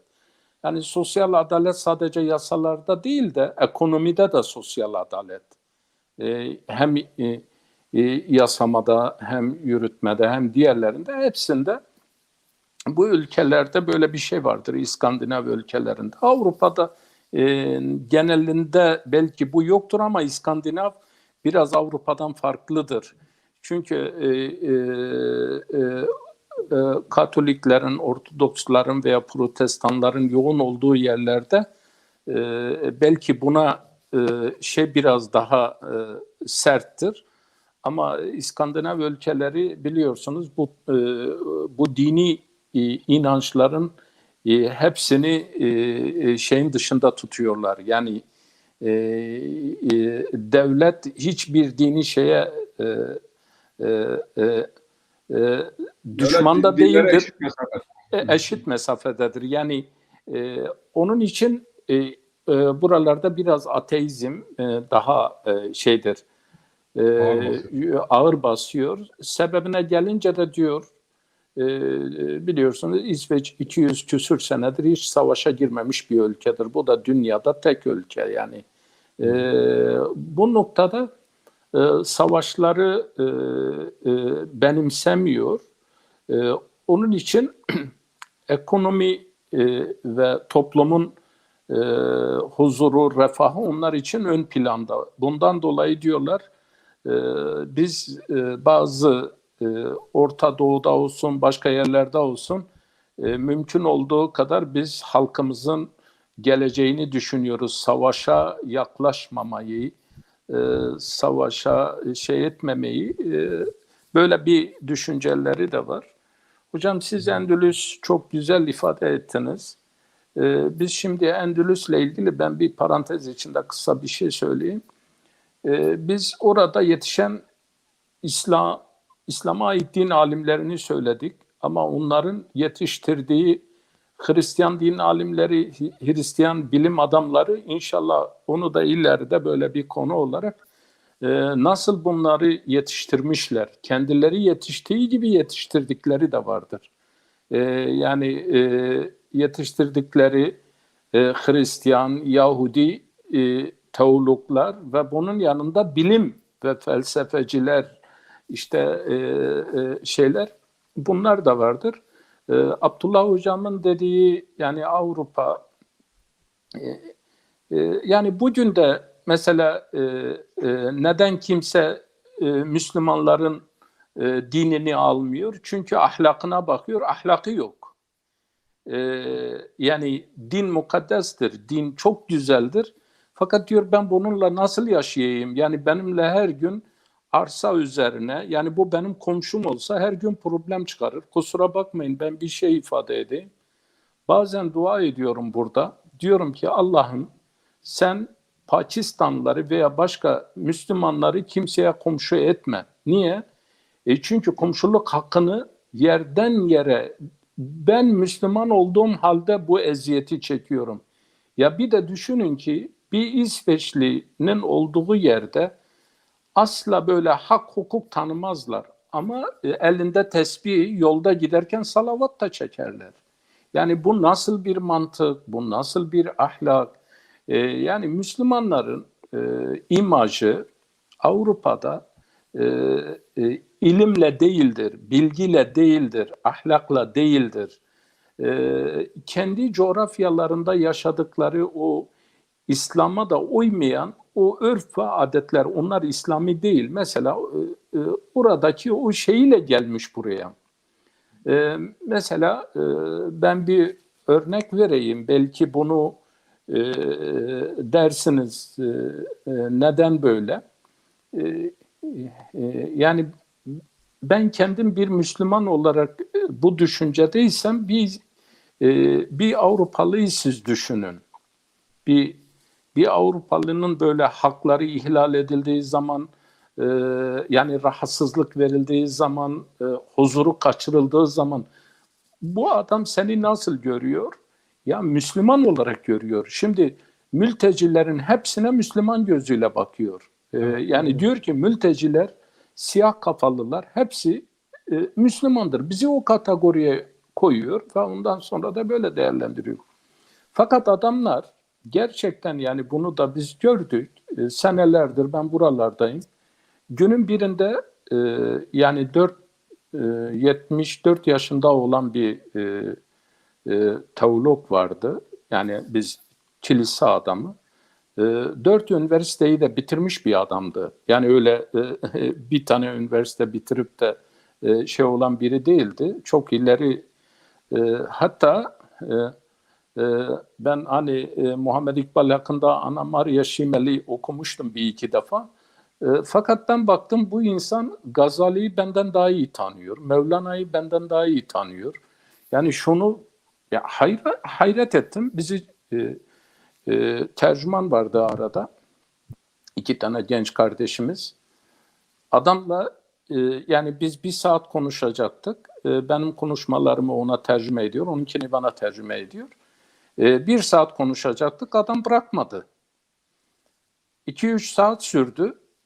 Sonra dedi ki ben dedi çok gezdim. Orta Doğu'yu, Asya'yı çok gezdim. Ama dedi bugün ben bir şey itiraf etmek zorundayım. Bunu itiraf etmezsem bu gece rahat edemem. Kalktı ayağa. Seninle tanıştığım için, yani haşa burada kendime bir pay çıkarmıyorum.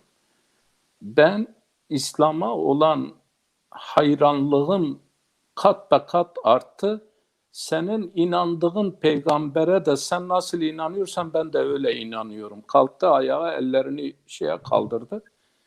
Yani şimdi Bazılarına göre yani bir papazla görüşülmez.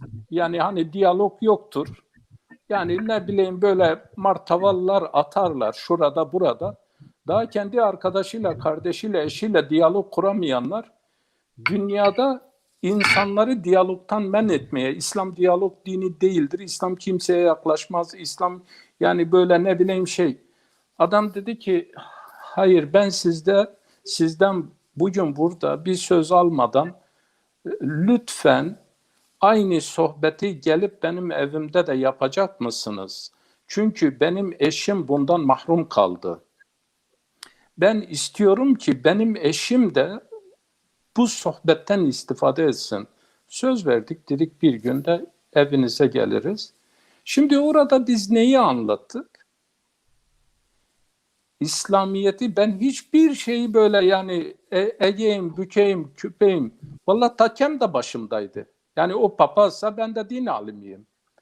Onun eğer böyle döndüğü bu tarafa okuduğu dua varsa benim secadem de orada serili. Hiç böyle kimseye gizlediğim bir şey yok. Fakat bir makama gelmek için sakalını tıraş edenler, ne bileyim yandan arkadan dönüp dolaşanlar, kendi kimliğini inkar edenler insanlar İslam dinini anlatamazlar. Biz kilisede de hocayız, camide de hocayız. Nereye gidersek gidelim hoca olduğumuzu hiçbir zaman inkar etmedik. Bunu bir şey olarak demiyorum. Zaten bir Avrupalı kimliğini gizlemediğin zaman seni kabul ediyor. Gizlediğin an ben burada Müslümanım, burada değilim, burada bunun gibi düşünüyorum. Seni tehlikeli görür diyor. Bu adam çok tehlikelidir. Her Niye? yerde öyle aslında. Her yerde yerde. öyle. Ya arkadaşım ben Müslümanım. Ben şeye gidiyordum. Öğretmene dedim ki dedim ben namaz kılacağım. Öyle. Ya diğerleri bana diyor ki söyleme diyor. Öğretmene diyor söyleme biz bir yerde kılacağız. Ben dedim yok ben öğretmene söyleyeyim. Yani burada bizim başımızda öğretmen var. Ben öğretmene diyeceğim ben namaz kılacağım. Ben öğretmene dedim ki diğer Müslümanlar var diyor söyleme biz bir yer buluruz kılarız. Öğretmen biliyor musun bana ne dedi?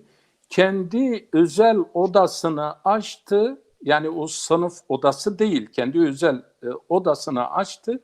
Dedi ki bundan sonra sen benim bu odamda secademi aldım çantamdan çıkardım. Dedi ki sen bundan sonra benim bu odada kendisi de bayan biriydi. Yaşlı bir bayandı. Benim bu odada namaz kılabilirsin. Yani sorun yok. Şimdi biz Türkiye'de veya da Orta Doğu'da çoğu insanlar merdiven altında kömürlüklerde namaz kılmadı mı? Bugün bile aynı şeyler devam ediyor. Yani bakmayın birine öyledir, diğerine de başkadır. Yani illa ismi senden olunca olur, diğerinden olmayınca olmuyor. Onun için Avrupa'da ben böyle bir şey yani rastlamadım. Karın üzerinde de namaz kıldım, öyle bir şeye rastlamadım. Vallahi ormanın içinde de kıldım böyle bir şey. Hatta kilisenin içinde de kıldım, öyle bir şeye rastlamadım. Yani ben öyle ibadete mani olacak veya da benim düşünceme karşı çıkacak çıkıyorsa zaten Türkiye'de de yani nice İslam düşmanları buradan daha azgındırlar. Yani bence İslam'ın en iyi temsilcileri de yine İslam coğrafyasındadır. Ama İslam'ın en büyük düşmanları da yine İslam coğrafyasındadır. Ben buna kimse beni bu fikirde aksi ispat edilinceye kadar çünkü o memleketlere aksi ispat etmek için de huzurun, adaletin ve güvenin gelmesi lazım. Bu da mümkün olmadığına göre kimse beni ikna edemez. Kimse beni ikna edemez. Yani bu hususta ben fikirlerime, düşüncelerime kesin şey koymuşum. Artık bundan sonra insanların hoşuna gidecek şekilde bir hayat yaşamak istemiyorum. Allah'ın koyduğu kurallara göre bir hayat yaşayıp bunda muvaffak olur muyum, olmaz mıyım? O benim şeyim değil. Ama burada bir iki cümleyle bitireyim. Yani Avrupa'da benim gördüğüm, ben Fransa'da da bulundum, Almanya'da da bulundum, Belçika'ya da gittim, Hollanda'yı da gördüm, Danimarka'da bulundum, Norveç'e gittim, ne bileyim şuraya. Bir de Afrika ülkesine de gittim. Orta Doğu ülkelerine de gittim işin doğrusu. Oraları da iyi bilirim. Afrika'yı da çok iyi bilirim. Bütün bunlara gittim. Böyle seyahati seven bir insanım. Buralarda bunu gördüm. Bir de burada bunu gördüm. İnsan şunu diyeyim, kuralların hakim olduğu yerdeki insanlarla anlaşmak kolay. Fakat kuralların olmadığı yerde ticaret yapmak da zor, siyaset yapmak da zor, ilim yapmak da zor. Çünkü kurallar hakim değil. Ama trafik kurallarının olduğu yerde rahat araba kullanırsınız. Evet. Trafik kurallarının olmadığı yerlerde rahat araba kullanmak çok zordur. Yani Evet. o da böylelikle ben bitireyim. Ama Avrupa bazı hepsi öyledir demiyorum ama insaflı ilim adamları vardır. Halen de Müslümanların demin hocamın saydığı bu alimlere karşı şapka çıkarıp önüne koyanlar vardır. Yani bugün bile bizim birçok eserin kaybolmamasının en büyük nedenlerinden biri de belki o Endülüs'teki Müslüman ilim alimlerinin ortaya koyduğu eserlerin oralarda kayıt altına alınması, yani kaybolmaması, kütüphanelere. Hatta hocam ben İbn-i İshak'ın mesela ilk sahabe hayatını yazan alimin 1700'lerde biliyorsunuz Almanya, bunu kısa bir parantezle arz edeyim. Almanya 1556'larda 1600'lere kadar belli bir ilmi disiplin içinde bir çalışma yapıyor. Sonra 1700'lerde, 1750'ler olsa gerek Almanya şu kararı alıyor. Diyor ki üniversiteler artık böyle ne bileyim nazari, nakli ilimleri öğretecek yerler olmayacak. Üniversiteler o gün karar alınıyor, sadece araştırma yeri olacaklar. Ve en büyük bütçeyi çıkarıyorlar. Bunu bakın tarihe. En büyük bütçeyi çıkarıyorlar ve oradaki kendi ilim adamlarını topluyorlar bir masa etrafında. Hepsine de şu etiketi veriyorlar, şu kartı veriyorlar, şu limiti. Dünyanın neresine gideceksen git, ilim adına ne kadar eser kayıt altına alabiliyorsan, ne kadar eser inceleyebiliyorsan, ne kadar eseri alıp buraya getirebiliyorsan, bu eserleri senin görevin budur. Ve gidiyorlar. Mesela bugünkü İbn-i İshak'ın orijinali Almanya'dadır. Bugün gitsinler. O günkü devlet adamının şimdi ismini söyleyemiyorum. Adam getiriyor, diyor ki bu eser çok önemlidir. Fakat diyor bu eseri diyor ben diyor nasıl şeydeyim diyor, ne kadar para yani gerekiyor, yani o günün diyelim parası olarak diyor 100.000 mark buna gidiyor.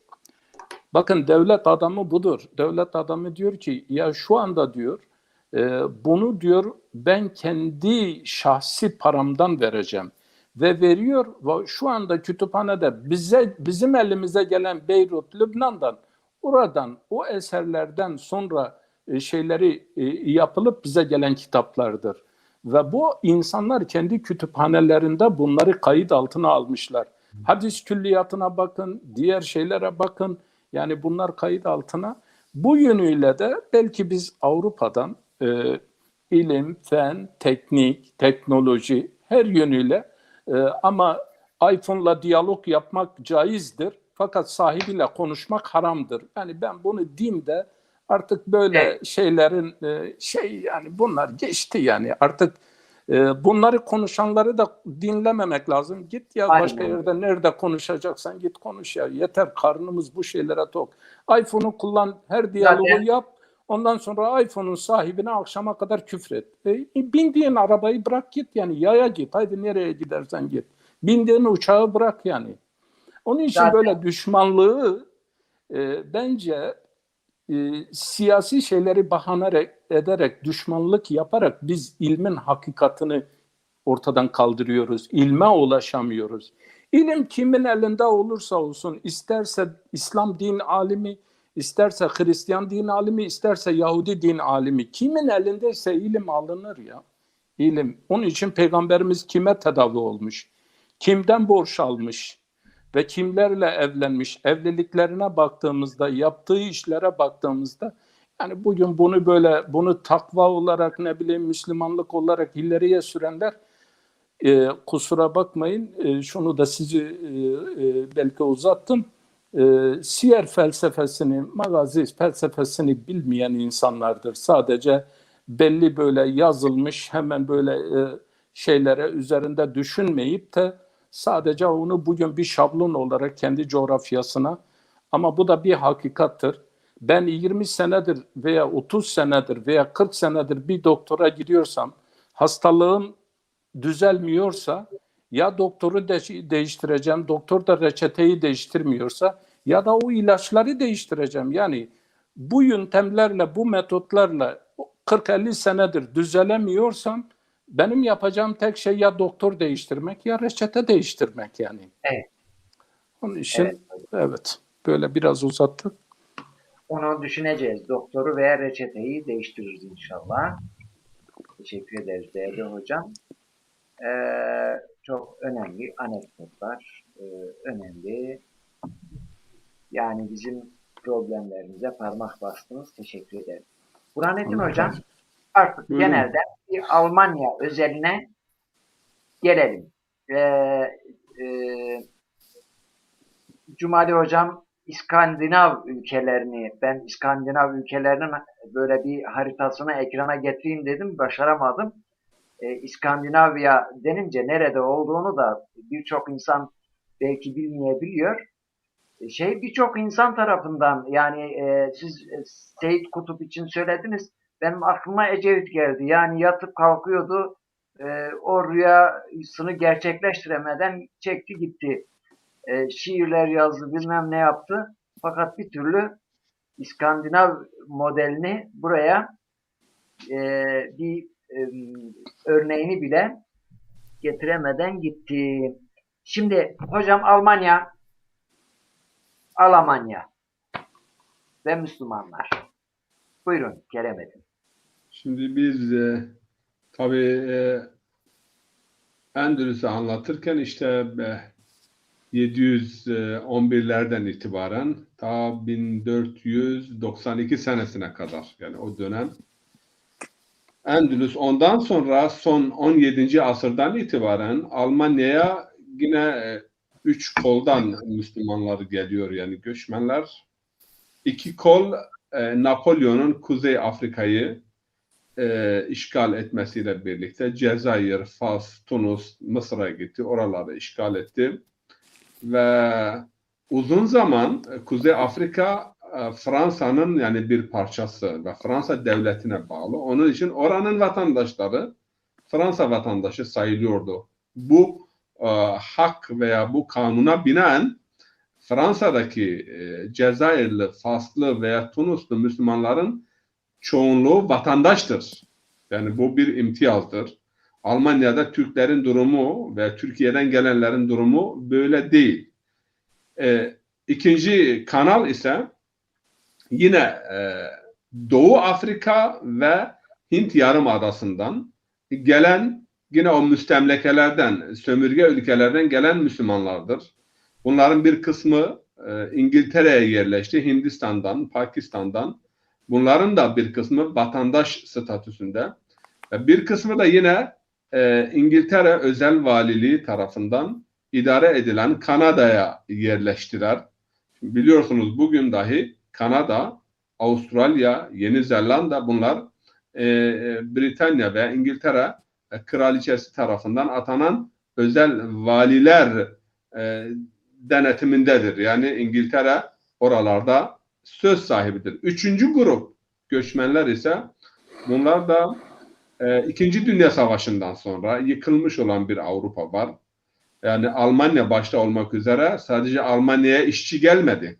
Yani Fransa'ya da işçi gitti, diğer ülkelerle, çünkü savaş bütün Avrupa'yı kasıp kavurdu. Ancak en fazla tahribat gören ülke Almanya olduğu için müttefikler Almanya teslim olduktan sonra dahi birçok Almanya şehirlerini bombaladılar. Bunların başında Dresden geliyor ki kültür başkentidir Almanya'nın. Yani teslim olduktan sonra dahi şiddetli bombardımanlara maruz kaldı müttefiklerin ve tamamen bir yıkımdı.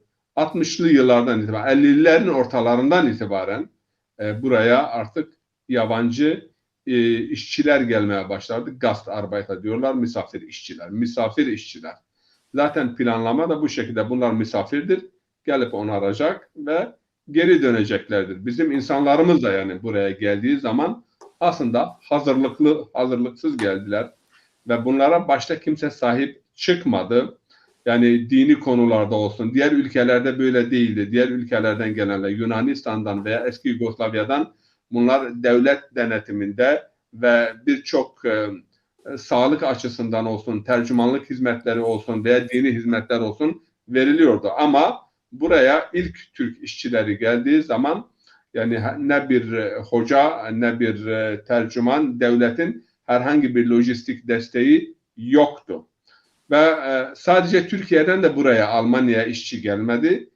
Tunus ve Mağrib'den yani Fas'tan, Tunus'tan ve bir parça da Cezayir'den. Cezayir'den az ama Fas ve Tunus'tan büyük bir işçi kitlesi burada mevcut bulunmaktaydı. Onların çocukları şimdi artık vatandaş oldu ve her alanda şimdi kariyer yapıyorlar.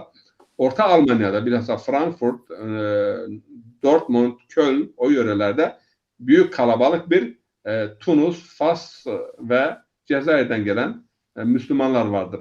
Boşnaklar yani büyük bir kitle 150 bin, 200 bine yakın Boşnak Müslüman burada Almanya'da mevcut bulunmaktadır. Ve toplam sayı olarak ne kadar Müslüman var Almanya'da kesin rakamlar verilmiyor. Kesin rakamların da benim şahsi kanaatim aşırı sağın hassasiyetinden dolayı. İşte memleket İslamileşiyor ve Türklerin istilasına uğradı. Hatta geçenlerde yani bir film yapmışlardı burada. Bunu hatırlatmakta fayda görüyorum. O yine geldi. O yine geldi. Filmin adı Maksat Hitler. İşte Berlin'de bir kuru temizlikçiye gidiyor. Başörtülü bir kadın. Osmanlılar geldi mi diyor. Yerleşti mi Berlin'e? Yani şimdi aşırı sağı korkutmamak için verilen rakamlar, bakın ben 26 senedir buradayım. İlk geldiğimizde buraya 4 milyon 600 bin deniliyordu Müslümanların sayısı. Daha geçen seneye kadar işte 5 bin. Ya öte yandan diyorsunuz ki her doğan 3 çocuktan biri Müslüman. Ve öte yandan İslam arşivi var, yılda 200 bin Müslüman sayısı artıyor. Bu süre içerisinde 2 milyona yakın yeni göç geldi. Yeni Müslüman geldi buraya. Yani 1 milyondan fazla Arap geldi. 300-400 binden fazla Afganlı geldi. Suriye'den ve Irak'tan hesap edersek Kuzey Afrika'dan bir sürü zenci Müslümanlar buraya geldiler. Yani şahsi kanaatim Almanya'daki Müslümanların sayısı 7-8 milyon, rahat 8 milyon civarındadır. Çünkü rakamlar ortada. Her 3 çocuktan biri Müslüman, her 3 çocuktan ikisi göçmen, biri Biyo-Alman. Biyo-Alman diyorlar. Yani anne ve babası Alman olan, yani sarı ırktan. Ama her 3 çocuktan ikincisi 2 göçmendir. 2 göçmenden birisi de Müslümandır. Öte yandan aşağı yukarı 25 milyona yakın göçmen asıllı olan Alman vatandaşı veya Almanya'da yaşayan insandan söz edilmektedir. Ya oturumu olan veya vatandaş olan. Yani en azından madem ki eder misiniz? Alman vatandaşı olan göçmenlerin rakamı ne kadardı? Yani kahir ekseriyet vatandaş olmuştur. Onların yani bu göçmenlerin 3'te 2'si rahat vatandaştır. Zaten bu Doğu Avrupa'dan gelenlerin sıkıntısı yok. Polonya'dan, Çek Cumhuriyeti'nden, Rusya'dan bayağı Alman veya Yahudi asıllı insan buraya geldi. Bunlar hemen vatandaşlığa alındılar. Son dönemlerde yani vatandaşlığı önemli ölçüde hızlandırdılar. Burada 5 sene kalıp efendime söyleyeyim Alman dilini belli bir seviyede öğrenen bir insana vatandaşlık veriliyor. Yani bir sene veya 6 ayda devletten yardım almamış olması şartıyla vatandaşlık veriliyor. O konuda devlet ciddidir. Çünkü integrasyon önemli. Yani bu dilden madem vatandaş oluyorsan memleketin dilini öğren, kanun ve kurallardan haberdar ol ve vatandaş olabiliyor. Yani vatandaşlık konusunda imkanlar çok. Ama şey konusuna ben değineyim, yani bunu unuttuk. Resmi din olma meselesi. Şimdi bakın, Avrupa'da Yahudilik bütün ülkelerde resmidir. Yani resmi şu anda, şu anlamda. Hristiyan topluluk hangi haklara sahip ise Yahudi topluluk da o haklara sahiptir. Çünkü Avrupa'nın genel dini kültürünün Hristiyan ve Yahudi birleşimi olduğu söyleniyor. İkinci bir husus da biz biliyoruz ki yani Tevrat Hristiyanlıkta yani ilk kaynak Tevrat'tır, ikinci kaynak İncil'dir. Bunun için Yahudi dini literatür veya kültür Hristiyanlığı da besliyor ve Hristiyanlığı da ona atıfta bulunarak kendi kimliğini ifade ediyor. Onun için mesela Christisch-Jüdische kültür diyorlar yani. Hristiyan ve Yahudi kültür. Bilhassa 2. Dünya Savaşı'ndan sonra Yahudilere yönelik efendime söyleyeyim bu imha operasyonları ve işte gaz odaları, Holocaust denilen hadise 2. Dünya Savaşı'ndan sonra Yahudilerin bu yönüne büyük bir atıf yapılıyor. Halbuki 2. Dünya Savaşı'ndan önce 1. Dünya Savaşı'na ve daha önceki dönemlerde Yahudi toplumu hep tecrit ediliyordu. Hep yani farklı görülüyordu. Hep yani bir ayrımcılığa tabiydi. Ben bazen diyorum yani o dönemde peki bu ortak kültürden niye bahsetmiyordunuz? 2. Dünya Savaşı'ndan sonra bu mazlumiyet yaşandı, bu zulüm yaşandı yani gaz odalarından yakmalar şu. Onun için bu bölüme çok atıf yapılıyor. Ama Müslümanlar İslam'a gelince bazı ülkelerde resmi, Britanya'da resmen tanınmıştır. Avusturya'da dedik resmen. Ama Almanya'da henüz federal düzeyde Almanya'nın genelinde İslam resmi dindir, tanınmamıştır. Ama bazı eyaletlerde, bulunduğum eyalette dahil olmak üzere 3-4 eyalette, çünkü Almanya federal bir yapı vardır. 14 tane federal bölgeden oluşuyor. Yani bu federal yapıların da çok yetkileri vardır. Sadece dış işlerinde ve savunmada Berlin'e bağlıdırlar. Diğer bütün hususlarda yani özeldirler. Başbakanı vardır, efendim bakanları vardır, bütçe buradan tayin edilir. Yani hatta her eyaletin kendine mahsus ders kitapları vardır. Okulların sistemi filan tamamen farklı, müfredat farklı. Hamburg eyaletinde, Bremen eyaletinde ve Schleswig-Holstein ve oralarda hükümet anlaşmaları imzalandı.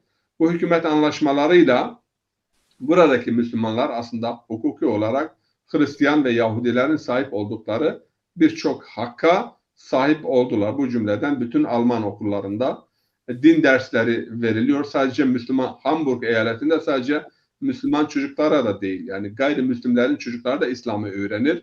Müslümanların çocukları da Hristiyanlığı ve Yahudiliği öğrenir. Yani bu vesileyle toplumda bir integrasyon, bir yani uyum sağlanmış olsun. Diğerlerinden haberdar olsunlar.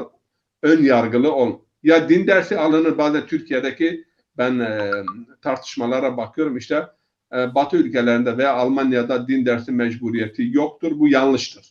Din dersi mecburiyeti vardır. Ya din dersi alırsınız veya ahlak ve felsefe. Yani ya o ya o. Bu iki dersten biri zorunludur. Hatta din dersini alıp üniversite hazırlık yani sınıfında 3 tane önemli ders vardı. Matematik, Almanca ve İngilizce. Bunun yanında ben din dersi profilini alıyorum. Din dersinde aldığın not, önemli not, senin üniversitedeki hangi bölümü kazanma konusunda etkili olabiliyor. Yani bu kadar da bir önem atfediliyor. Çünkü tartışmalar ben Almanya'da bilhassa işte laik sol kesimden filan Almanya'da din dersi zorunlu. Ya din dersi veya ahlak ve felsefe. Bu hükümet anlaşmaları ilk hükümet anlaşması Hamburg'da imzalandı. 2012 senesinde olması gerek. Yok 10. sene. Yani 10. senesine girdiği anlaşma. Ondan sonra Bremen'de ve ondan sonra da Kiel başkentliğindeki Schleswig-Holstein'da. Bu eyaletlerde İslam resmidir. Ama siyaset alanında böyle bir tartışma yaşanıyor şimdi. Müslümanlar Almanya'nın parçasıdır ama İslam değil. Yani bu bir komik bir şey. Bazı sağ çevreler ve bazı seküler çevreler.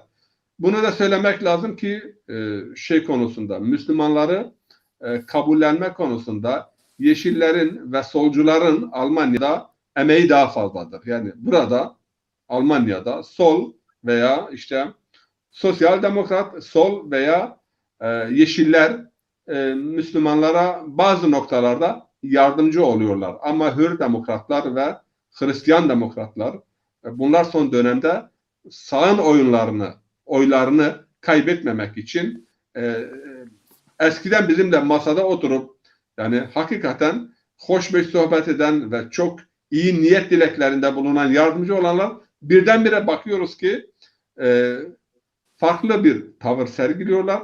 Yani buna şaşırıyoruz. Dedik ki yani bunlar size oy kazandırmaz.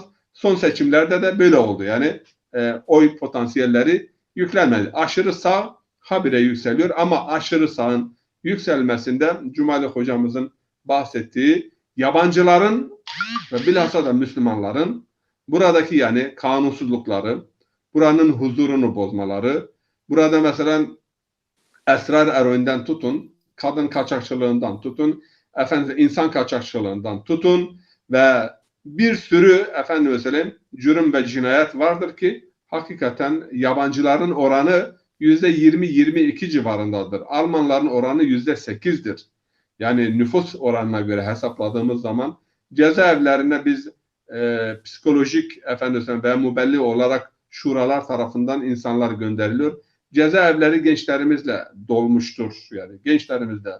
Geçen ben koronadan önce Stuttgart yöresinde oradaki yani bir ıslah evi, cezaevi orada Yozgat'tan bir arkadaşımız çalışıyordu. Kaç tane burada Müslüman çocuk vardı? Toplam dedi 560'a yakın çocuk var ama 400'ü Müslümanların çocuklarıdır. Bunlar hangi? Yani 14 ve 18 yaşlarında. Yani burada mesela öldürmeler, cinayetler, mafya, bütün bunlar birkaç tane aile var mesela Lübnan'dan. Hakikaten Berlin'de yani asayişi bozuyorlar. Hocamızın da dediği gibi bunlar Müslümandır deniliyor. Çünkü ismi Ali'dir, Ömer'dir, Hasan'dır. Yani Orta Doğu'da saçı da siyahtır. İşte Allah Allah da der. Tamam. Geceleri Almanya'da ben bunu görüyorum. Tescil ediyorum. Saat 9'dan sonra burada yani hayat durur. Herkes istirahatına çekilir. Ve Müslümanların yaşadığı ve göçmenlerin yaşadığı mahallelerde bakıyorum saat 8'e, 9'a, 10'a, 11'e kadar yani müzikler bazen çarşının ortasından gidiyorlar. Yani bir müzik açıyorlar. Ondan sonra sanki hoparlör takın. Ya ne oluyor? Almanya'da kanunen yasak. Korna çalmak yasak. Bir Alman ben daha 26 senedir buradayım hocam.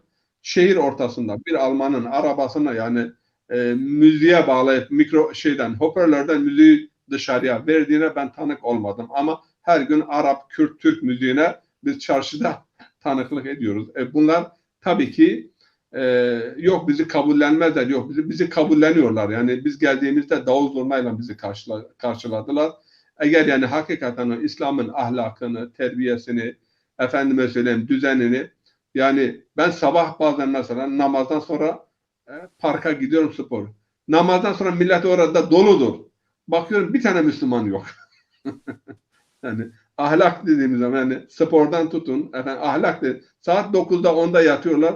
Müslümanlar en azından saat 1'de 2'de gündüzde saat 9, 10, 11 yani biz diyoruz ama İslam'ı temsil edemedik. İslam'ı yansıtamadık. Yani iyi bir sefir, iyi bir elçi olamadık. Bunu yapabilmiş olsaydık tablo tamamen farklı olurdu. Evet hocam.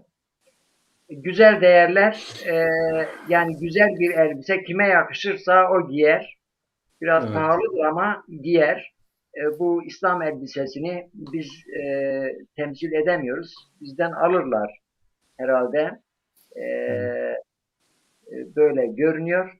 Hocam böyle son bir cümlenizi alayım. Çünkü süremiz doluyor. Cumali Bey'e de bir söz hakkı vereceğim. Ondan sonra programımızı şöyle 1 saat 50 dakika program yapmışız. Ben şunu söyleyeyim, yani kim olursa olsun, dini, inancı, mezhebi, meşrebi ne olursa olsun, insanlar hakikat peşindeler. İnsanlar ilim peşindeler. İnsanlar güzel ahlak peşindeler, tekamül peşindeler, adalet peşindeler ve özgürlük. Bunu nerede bulsalar yani oraya meylederler. İskandinav ülkeleri, bugün Almanya'da biz bu bahsi çok yaşıyoruz. Yani her konuda din şiddet getiriyor. Din şiddet. Ya öyle değildir. Yani dinin kendisi şey, ama o dine mensup olduklarını iddia edenler şiddet. Ama bakın, onun için yani Cumali Hoca dedi ki İskandinav ülkelerinde sosyal demokrat, laiklik veya ateizm yani zirvede. Neden diyorlar? İşte bu savaşlar oldu, Haçlı seferleri oldu, Müslüman coğrafyaya baktığımız zaman yani din rahmet ise, din barış ise, huzur ise, peki bunlar niye kavga ediyorlar? Şimdi bunu anlatmak için efendime söyleyeyim, hakikaten ya dinin metninde bu yoktur. Ama dinin kullanılması, dinin milliyetçilik adına veya işte vatanperestlik adına veya şu adına veya mezhep adına tarihte baktığımız zaman mezhepler birbirlerinden o kadar öldürmüşler. Mezhepler bugün değil. Yani bugün dahi bazen mesela burada Şii-Sünni çatışması diyor. Ben bunu kesinlikle reddediyorum, kabul etmiyorum. Şii-Sünni diye bir çatışma yok. Bakın size örnek vereyim. Somali Şafii memleketidir. Yani öldüren de Şafii, ölen de Şafii'dir. Libya'da Suudi Arabistan'la, Türkiye ile, Katar'la Malikidir. Bir tane Şii yok orada. Afganistan'da Taliban Hanefidir. Efendim hükümet de Hanefidir. Pakistan ordusuna şimdiye kadar binlerce asker öldürülmüştür. Oradaki o işte Taliban uzantısı gruplar vardır. Veya baktığımız zaman efendime söyleyeyim diğer ülkelerde, Suriye'de işte biraz Alevi şeyi vardı. Suriye'de de eğer mezhep savaşı olmuş olsaydı, bakın bunu açıkça ifade edeyim, Suriye ordusunun %90'ı ehli sünnetten olan askerlerden meydana. Bu ordu dağılacaktı. Yani 80 devletten buraya yüz binlerce terörist gönderildi ama yine yani bölünmedi, ordu dağılmadı. Demek ki burada yani mezhep kavgası Şii-Sünni anlamında yok. Ne var?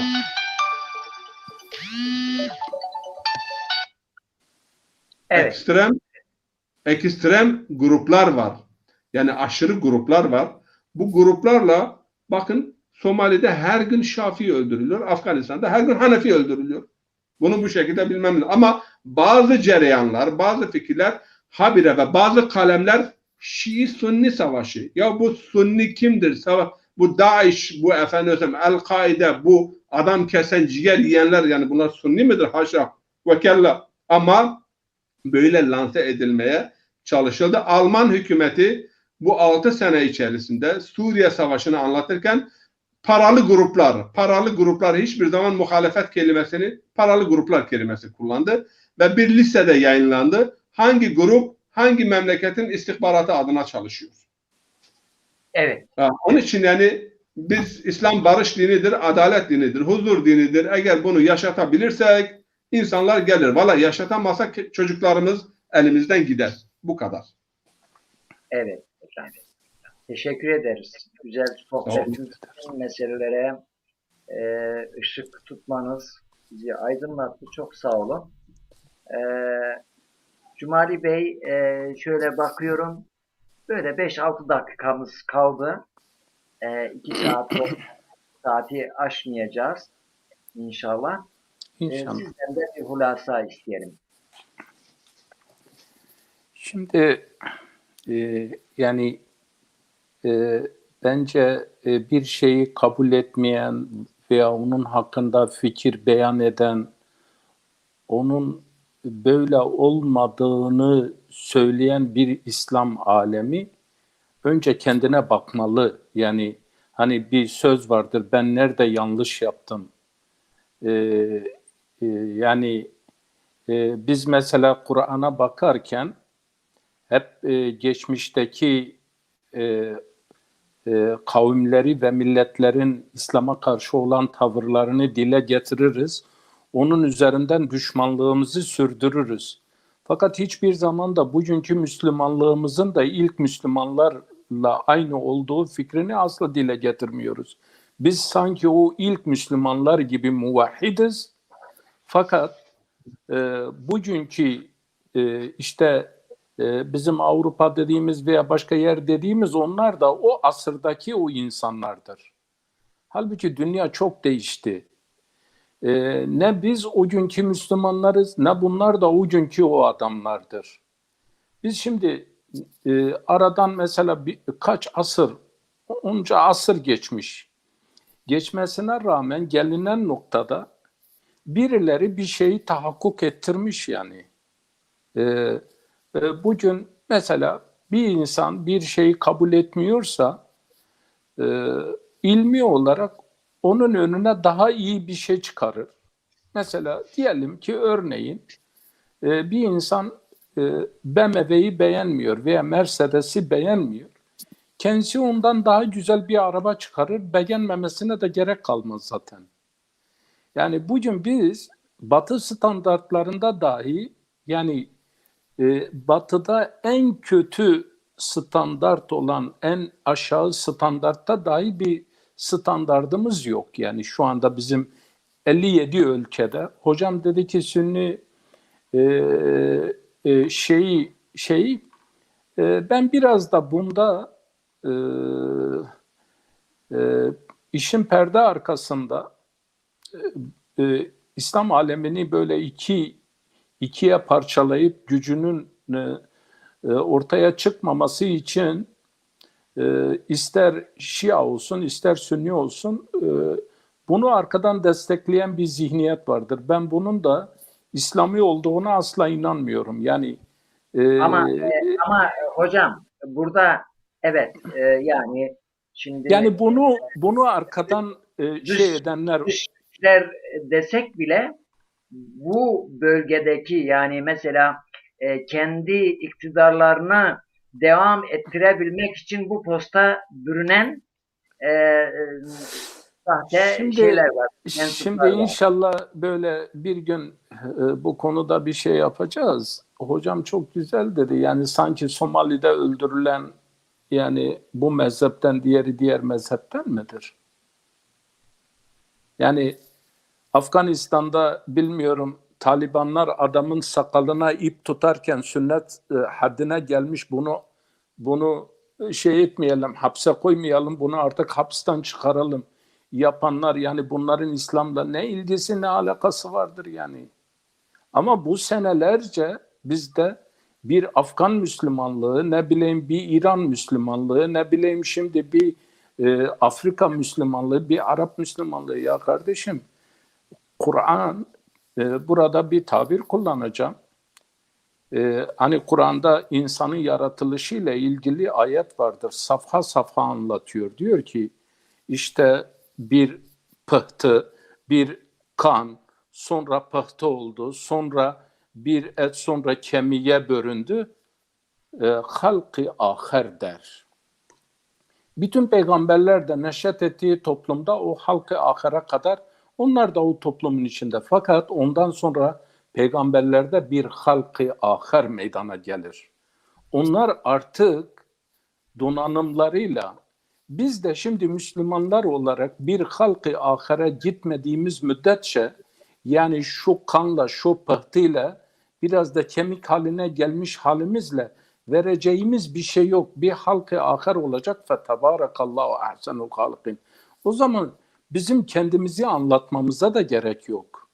Yani burada ben esefle söylüyorum. En üzüldüğüm noktalarda hocam söyledi. Gidin buradaki cezaevlerine, yani kriminal suçları işleyenler, yani hocam söyledi, Avrupa ülkelerinde Müslümanların sayısı, göçmenlerin sayısı hepsinden fazladır. O ülkelerdeki suç oranına göre vurduğumuzda onların sayısı hepsinden fazladır. Neden fazladır? En üzüldüğüm nokta biliyor musunuz nedir? Onların, hakimin ona Muhammed gel buraya bunu niye yaptın? Bu hırsızlığı niye yaptın? Ben üzülüyorum. Peygamberimizin adı onda. İşte gel Muhammed, gel Ahmet, gel Ali, gel Osman. Bizim anneler, babalar belki ıslah olur diye peygamberinin ismini vermiş ama evlat yapmış, sahip çıkamamış. Bunlar da gitmiş hırsızlığa, eroine, pisliğe bulaşmışlar. Şimdi Allah aşkına böyle kendi ülkelerinde rahat konuşanlar acaba burada olsalar, burada yaşasalar ne kadar çocuklarına sahip çıkabilirler? Bugün Türkiye'de belki önümüzdeki hafta konuşacağız. Bu uyuşturucunun kaç yaş grubuna indiğini hepimiz biliyoruz. Yani bu hususta Avrupa buna baktığı zaman bunun ticaretini yapanlar kimlerdir? Bu işin başında olanlar kimlerdir? Bu nereden geliyor? Bu nasıl geliyor buraya? Yani bütün bunlara baktığımızda ya ismi Ali'dir, ya Muhammed'dir, ya Ahmet'tir, ya Hasan'dır, ya Hüseyin'dir, ya bilmiyorum nedir. Onun için insan üzülüyor. Ben burada bitireyim. Avrupa, yani böyle mükemmel her şeyiyle şey olmuş değil. Ama Bediüzzaman da diyor ki ben düşündüm, dedim ki ya neden bizdeki o şey onlara gitti, onlardaki o ahlaksızlık bize geldi. Onlar o ilmi aldı, kendi inkişafını yaptı, gelişmeler gösterdi, her şeyi yaptı, Rönesans'ını yaptı. Fakat onlardaki o ahlaksızlık bize geldi. Şimdi bizde ilim yok, bilgi yok, fen yok, gelişme yok. Ondan sonra da ahlak olarak da yani bu ahlakı kim kabul eder? Neden? Çünkü öyle bir ahlak yapısı bugün mesela Türkiye'de de eskiden mesela bizimkiler televizyona çıkarlardı. Kusura bakmayın şunu söyleyeyim. 7 kişi kadın haklarından bahsediyor. Bir tane kadın yok televizyonda. Program yapıyorlar. 7 kişi kadın haklarından bahsediyor. Bir tane kadın yok. Böyle bir ülkede yaşadığınız zaman kim sizin şeyinize inanır? Yani 10 tane hoca bir araya gelir, gençlerin problemleriyle konuşur, bir tane genç yok aralarında.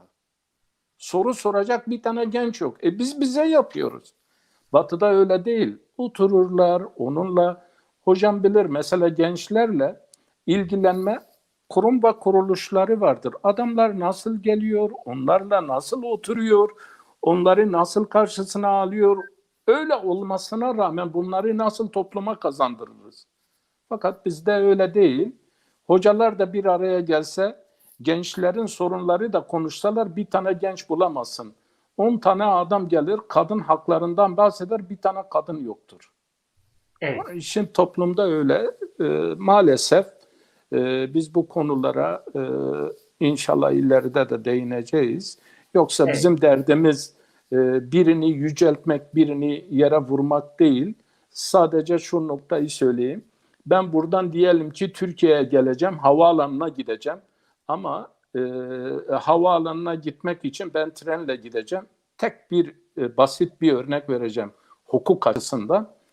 Yolda gittim, tren yol çalışması var ama benim havaalanına gitmem için 2 saat var. 2 saatte tren gidemiyor. Ben uçağı kaçıracağım. Türkiye veya Almanya'ya gidemeyeceğim. Ne olacak?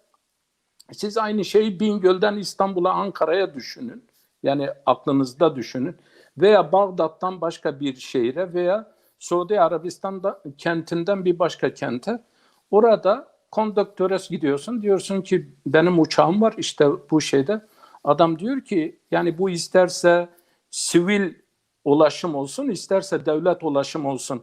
Adam diyor ki senin diyor endişe etmene gerek yok. Biz şu anda taksiyi çağırdık. Taksi seni havaalanına götürür.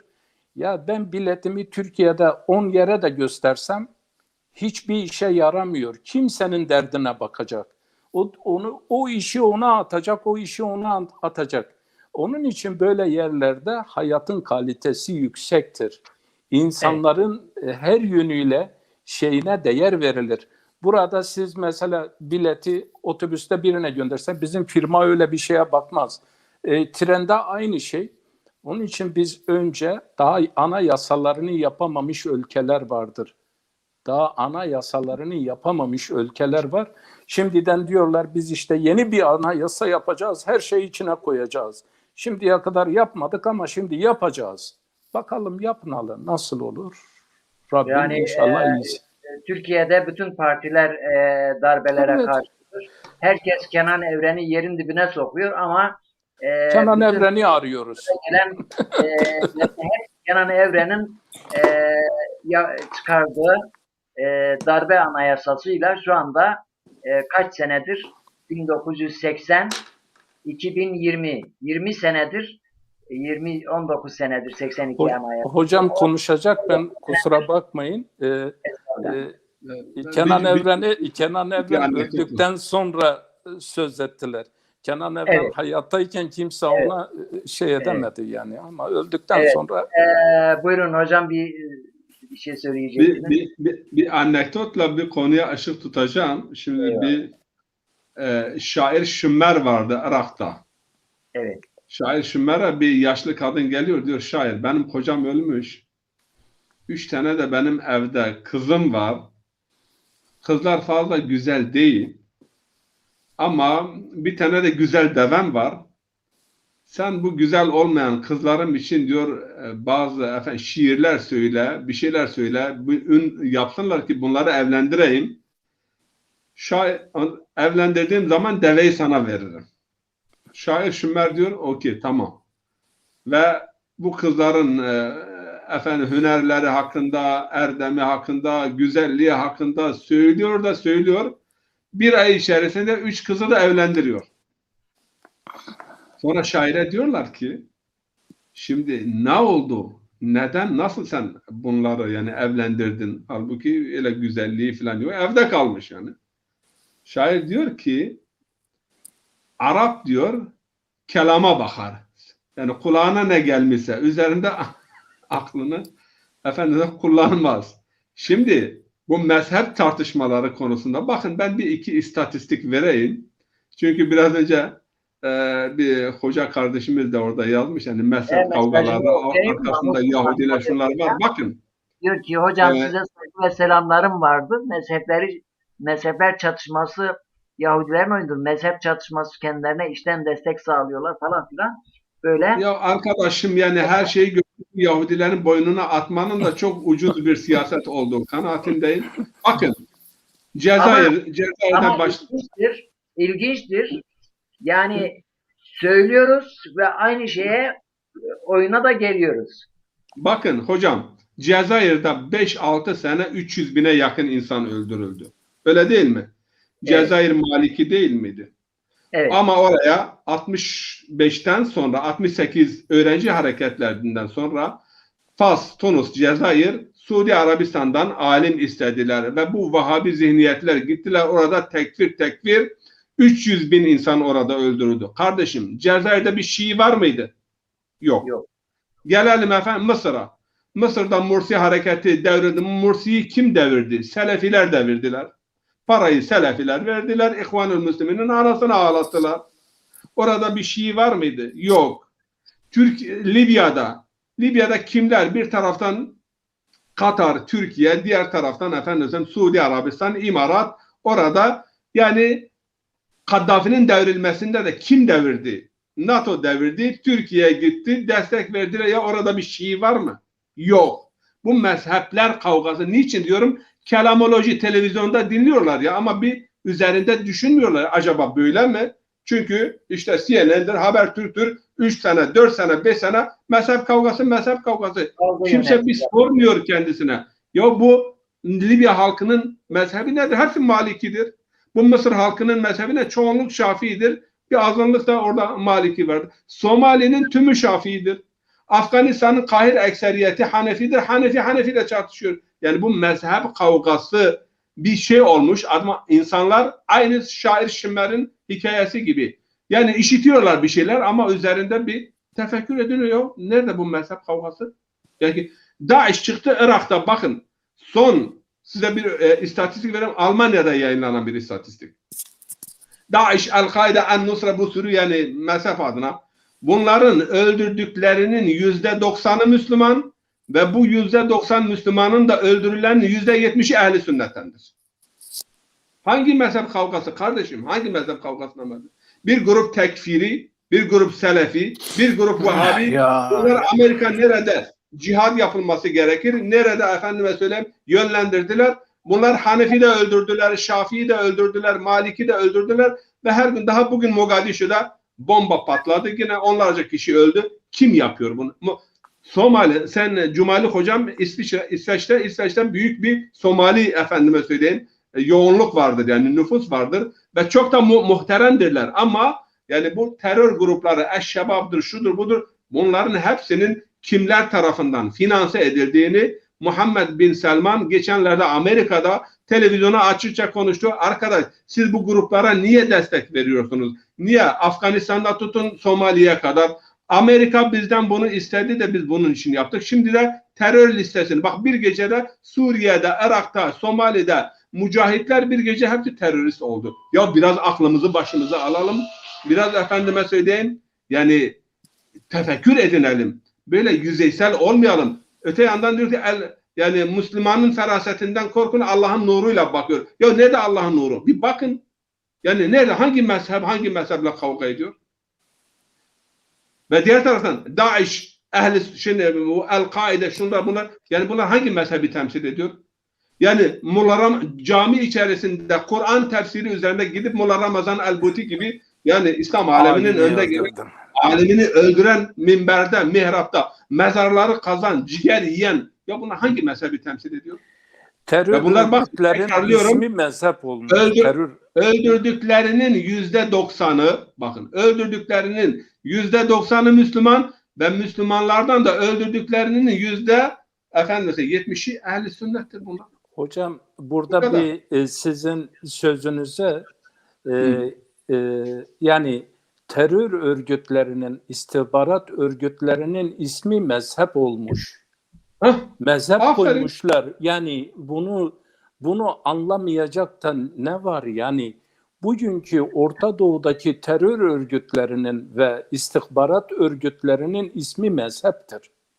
Bunu koymuşlar çünkü kimsenin aslında bunun arkasındaki asıl gücü göstermemek için. Esas insanların kimliği deşifre olmasın diye. Olmasın. Yani bugün kayıtlarda kim kimle görüşüyor, kim kime destek veriyor, bunlar nasıl ortaya çıkıyor? Hepsi de aslında, ama bizim okumamış bazı insanlar sadece bir iki kanaldan beslenip onların söylediklerini söylem haline, onun için kusura bakmayın, ben bunu bazen üzerine basa basa söylüyorum. Ben yani Mısır'a gidenlerin, o son Osmanlı aydınlarının 150 kişilik hainler listesi vardır. Mustafa Sabri Efendi'nin bir şiiri vardır. Zahid-i Kevseri vardır, daha başkaları vardır. 150 kişilik hainler listesi. Bakın orada o alimler neler çekmiş. Akif de içindedir. Daha başkaları da içindedir. Ben şunu anladım. Ben hakikaten, yani bunu üzerine basa basa diyorum. Biz milliyetçilerin ve siyasalcıların dininden kurtulmadığımız müddetçe gerçek din hakikatına ulaşmamız mümkün değil. Çünkü herkes onu kendi amacı için kullanıyor. Bakıyorsun yani o 150'likler içinde kimler yok ki? Nasıl bu insanlar bu hale gelmiş, nasıl bunları mesela sürgün etmişler. Ama bugün bile İslam coğrafyasında bu tekfirin çoğu %5'i Avrupa'ya yapılır, %95'i yine kendi içindeki Müslümanlara tekfir yapılıyor. Evet. Bu işte bizim esas sorunumuz bu. Yani bu gruplar nereden besleniyor ki? Yani bir insanı tekfir etmek veya bir insana çamur atmak kolay iş. Ama şey olarak yıllardır yani bu Yıllardır bunu yapıyorlar yani. çok Niye? Milliyetçi diyor bizden kutsal değilse damarlar değil, beslendi. siyasetçi diyor bizden değilse Evet. değil. Yani bitti gitti. İki şık var. Milliyetçi diyor bu bizden değil, siyasetçi de diyor bu bizden değil. Allah'ın dini ne siyasetçilerin dinidir ne milliyetçilerin dinidir. Peygamberin dinidir.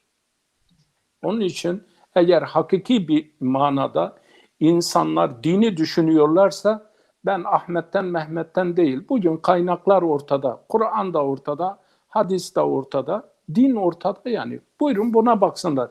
Kimin hayatı buna uyuyor? İslam'da inşallah bir gün bu konuyu ben uzattım hemen keseyim. Bizim Tayyip hocam siyer dersini veriyor. Ben bazen böyle vaktim olunca bakıyorum.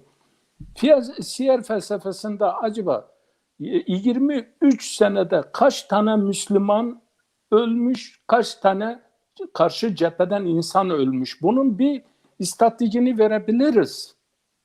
Ve bugün İslam dinini savaş dini ilan edenlerin coğrafyayı nasıl ne hale getirdikleri de ortadadır. Yani Evet. biz bu hususta benim şu anda aklımda kaldığı kadarıyla bitireyim. Sadece 1047 kişi öldürülmüş. 23 senede. Buyurun gitsinler araştırsınlar. Haydi bunu 2000'e çıkaralım. Haydi 3000'e çıkaralım. 23 senede. Evet, Ve bunun da dünyadaki nedenleri en de barışçıl ortada. devrimle karşılaştık. Onun için hutbede İslam dini barış dinidir diye söylemek kolaydır. Ama gerçekten içtimai hayata gelince ne kadar barışçı olduklarını da görüyoruz. Bir tarikat diğer tarikatı kabul etmiyor. Bir cemaat diğer cemaati kabul etmiyor. Hani İslam barış dinidir, İslam diyalog dinidir, İslam birbirlerinin fikrine saygılı. Yani bugün böyle bunlara girmemize gerek yok. Vakit çok uzadı ama inşallah bunun üzerinde de konuşuruz yani. Evet. Hürmet ediyorum, saygı sunuyorum. Hürmetler bizden. Çok teşekkür ederim. Değerli konuşmacılarımıza Hocam hürmet ediyorum, saygılar sunuyorum. buradan çok teşekkür ediyorum. Bizi izleyen dinleyicilerimiz bizi mesajlarla burada yalnız bırakmadılar. Tek tek hepsine Mahmut Akçabey, Selahattin Koç, Zazan Sanlı, Hepsine teşekkür ediyoruz. Alalavi, Nusrettin Çılgasit, Hikmet Kayrı Kadri, Sadık Yusuf, Sarı Maci Cirun, Ahmet Nazlı ve diğer tüm izleyicilerimize burada sohbetimize katıldıkları için teşekkür ediyorum. Herkese burada bizi izleyen herkese hayırlı akşamlar diliyorum. Hürmeti. Esselamu Aleyküm ve Rahmetullahi ve Berekatuhu.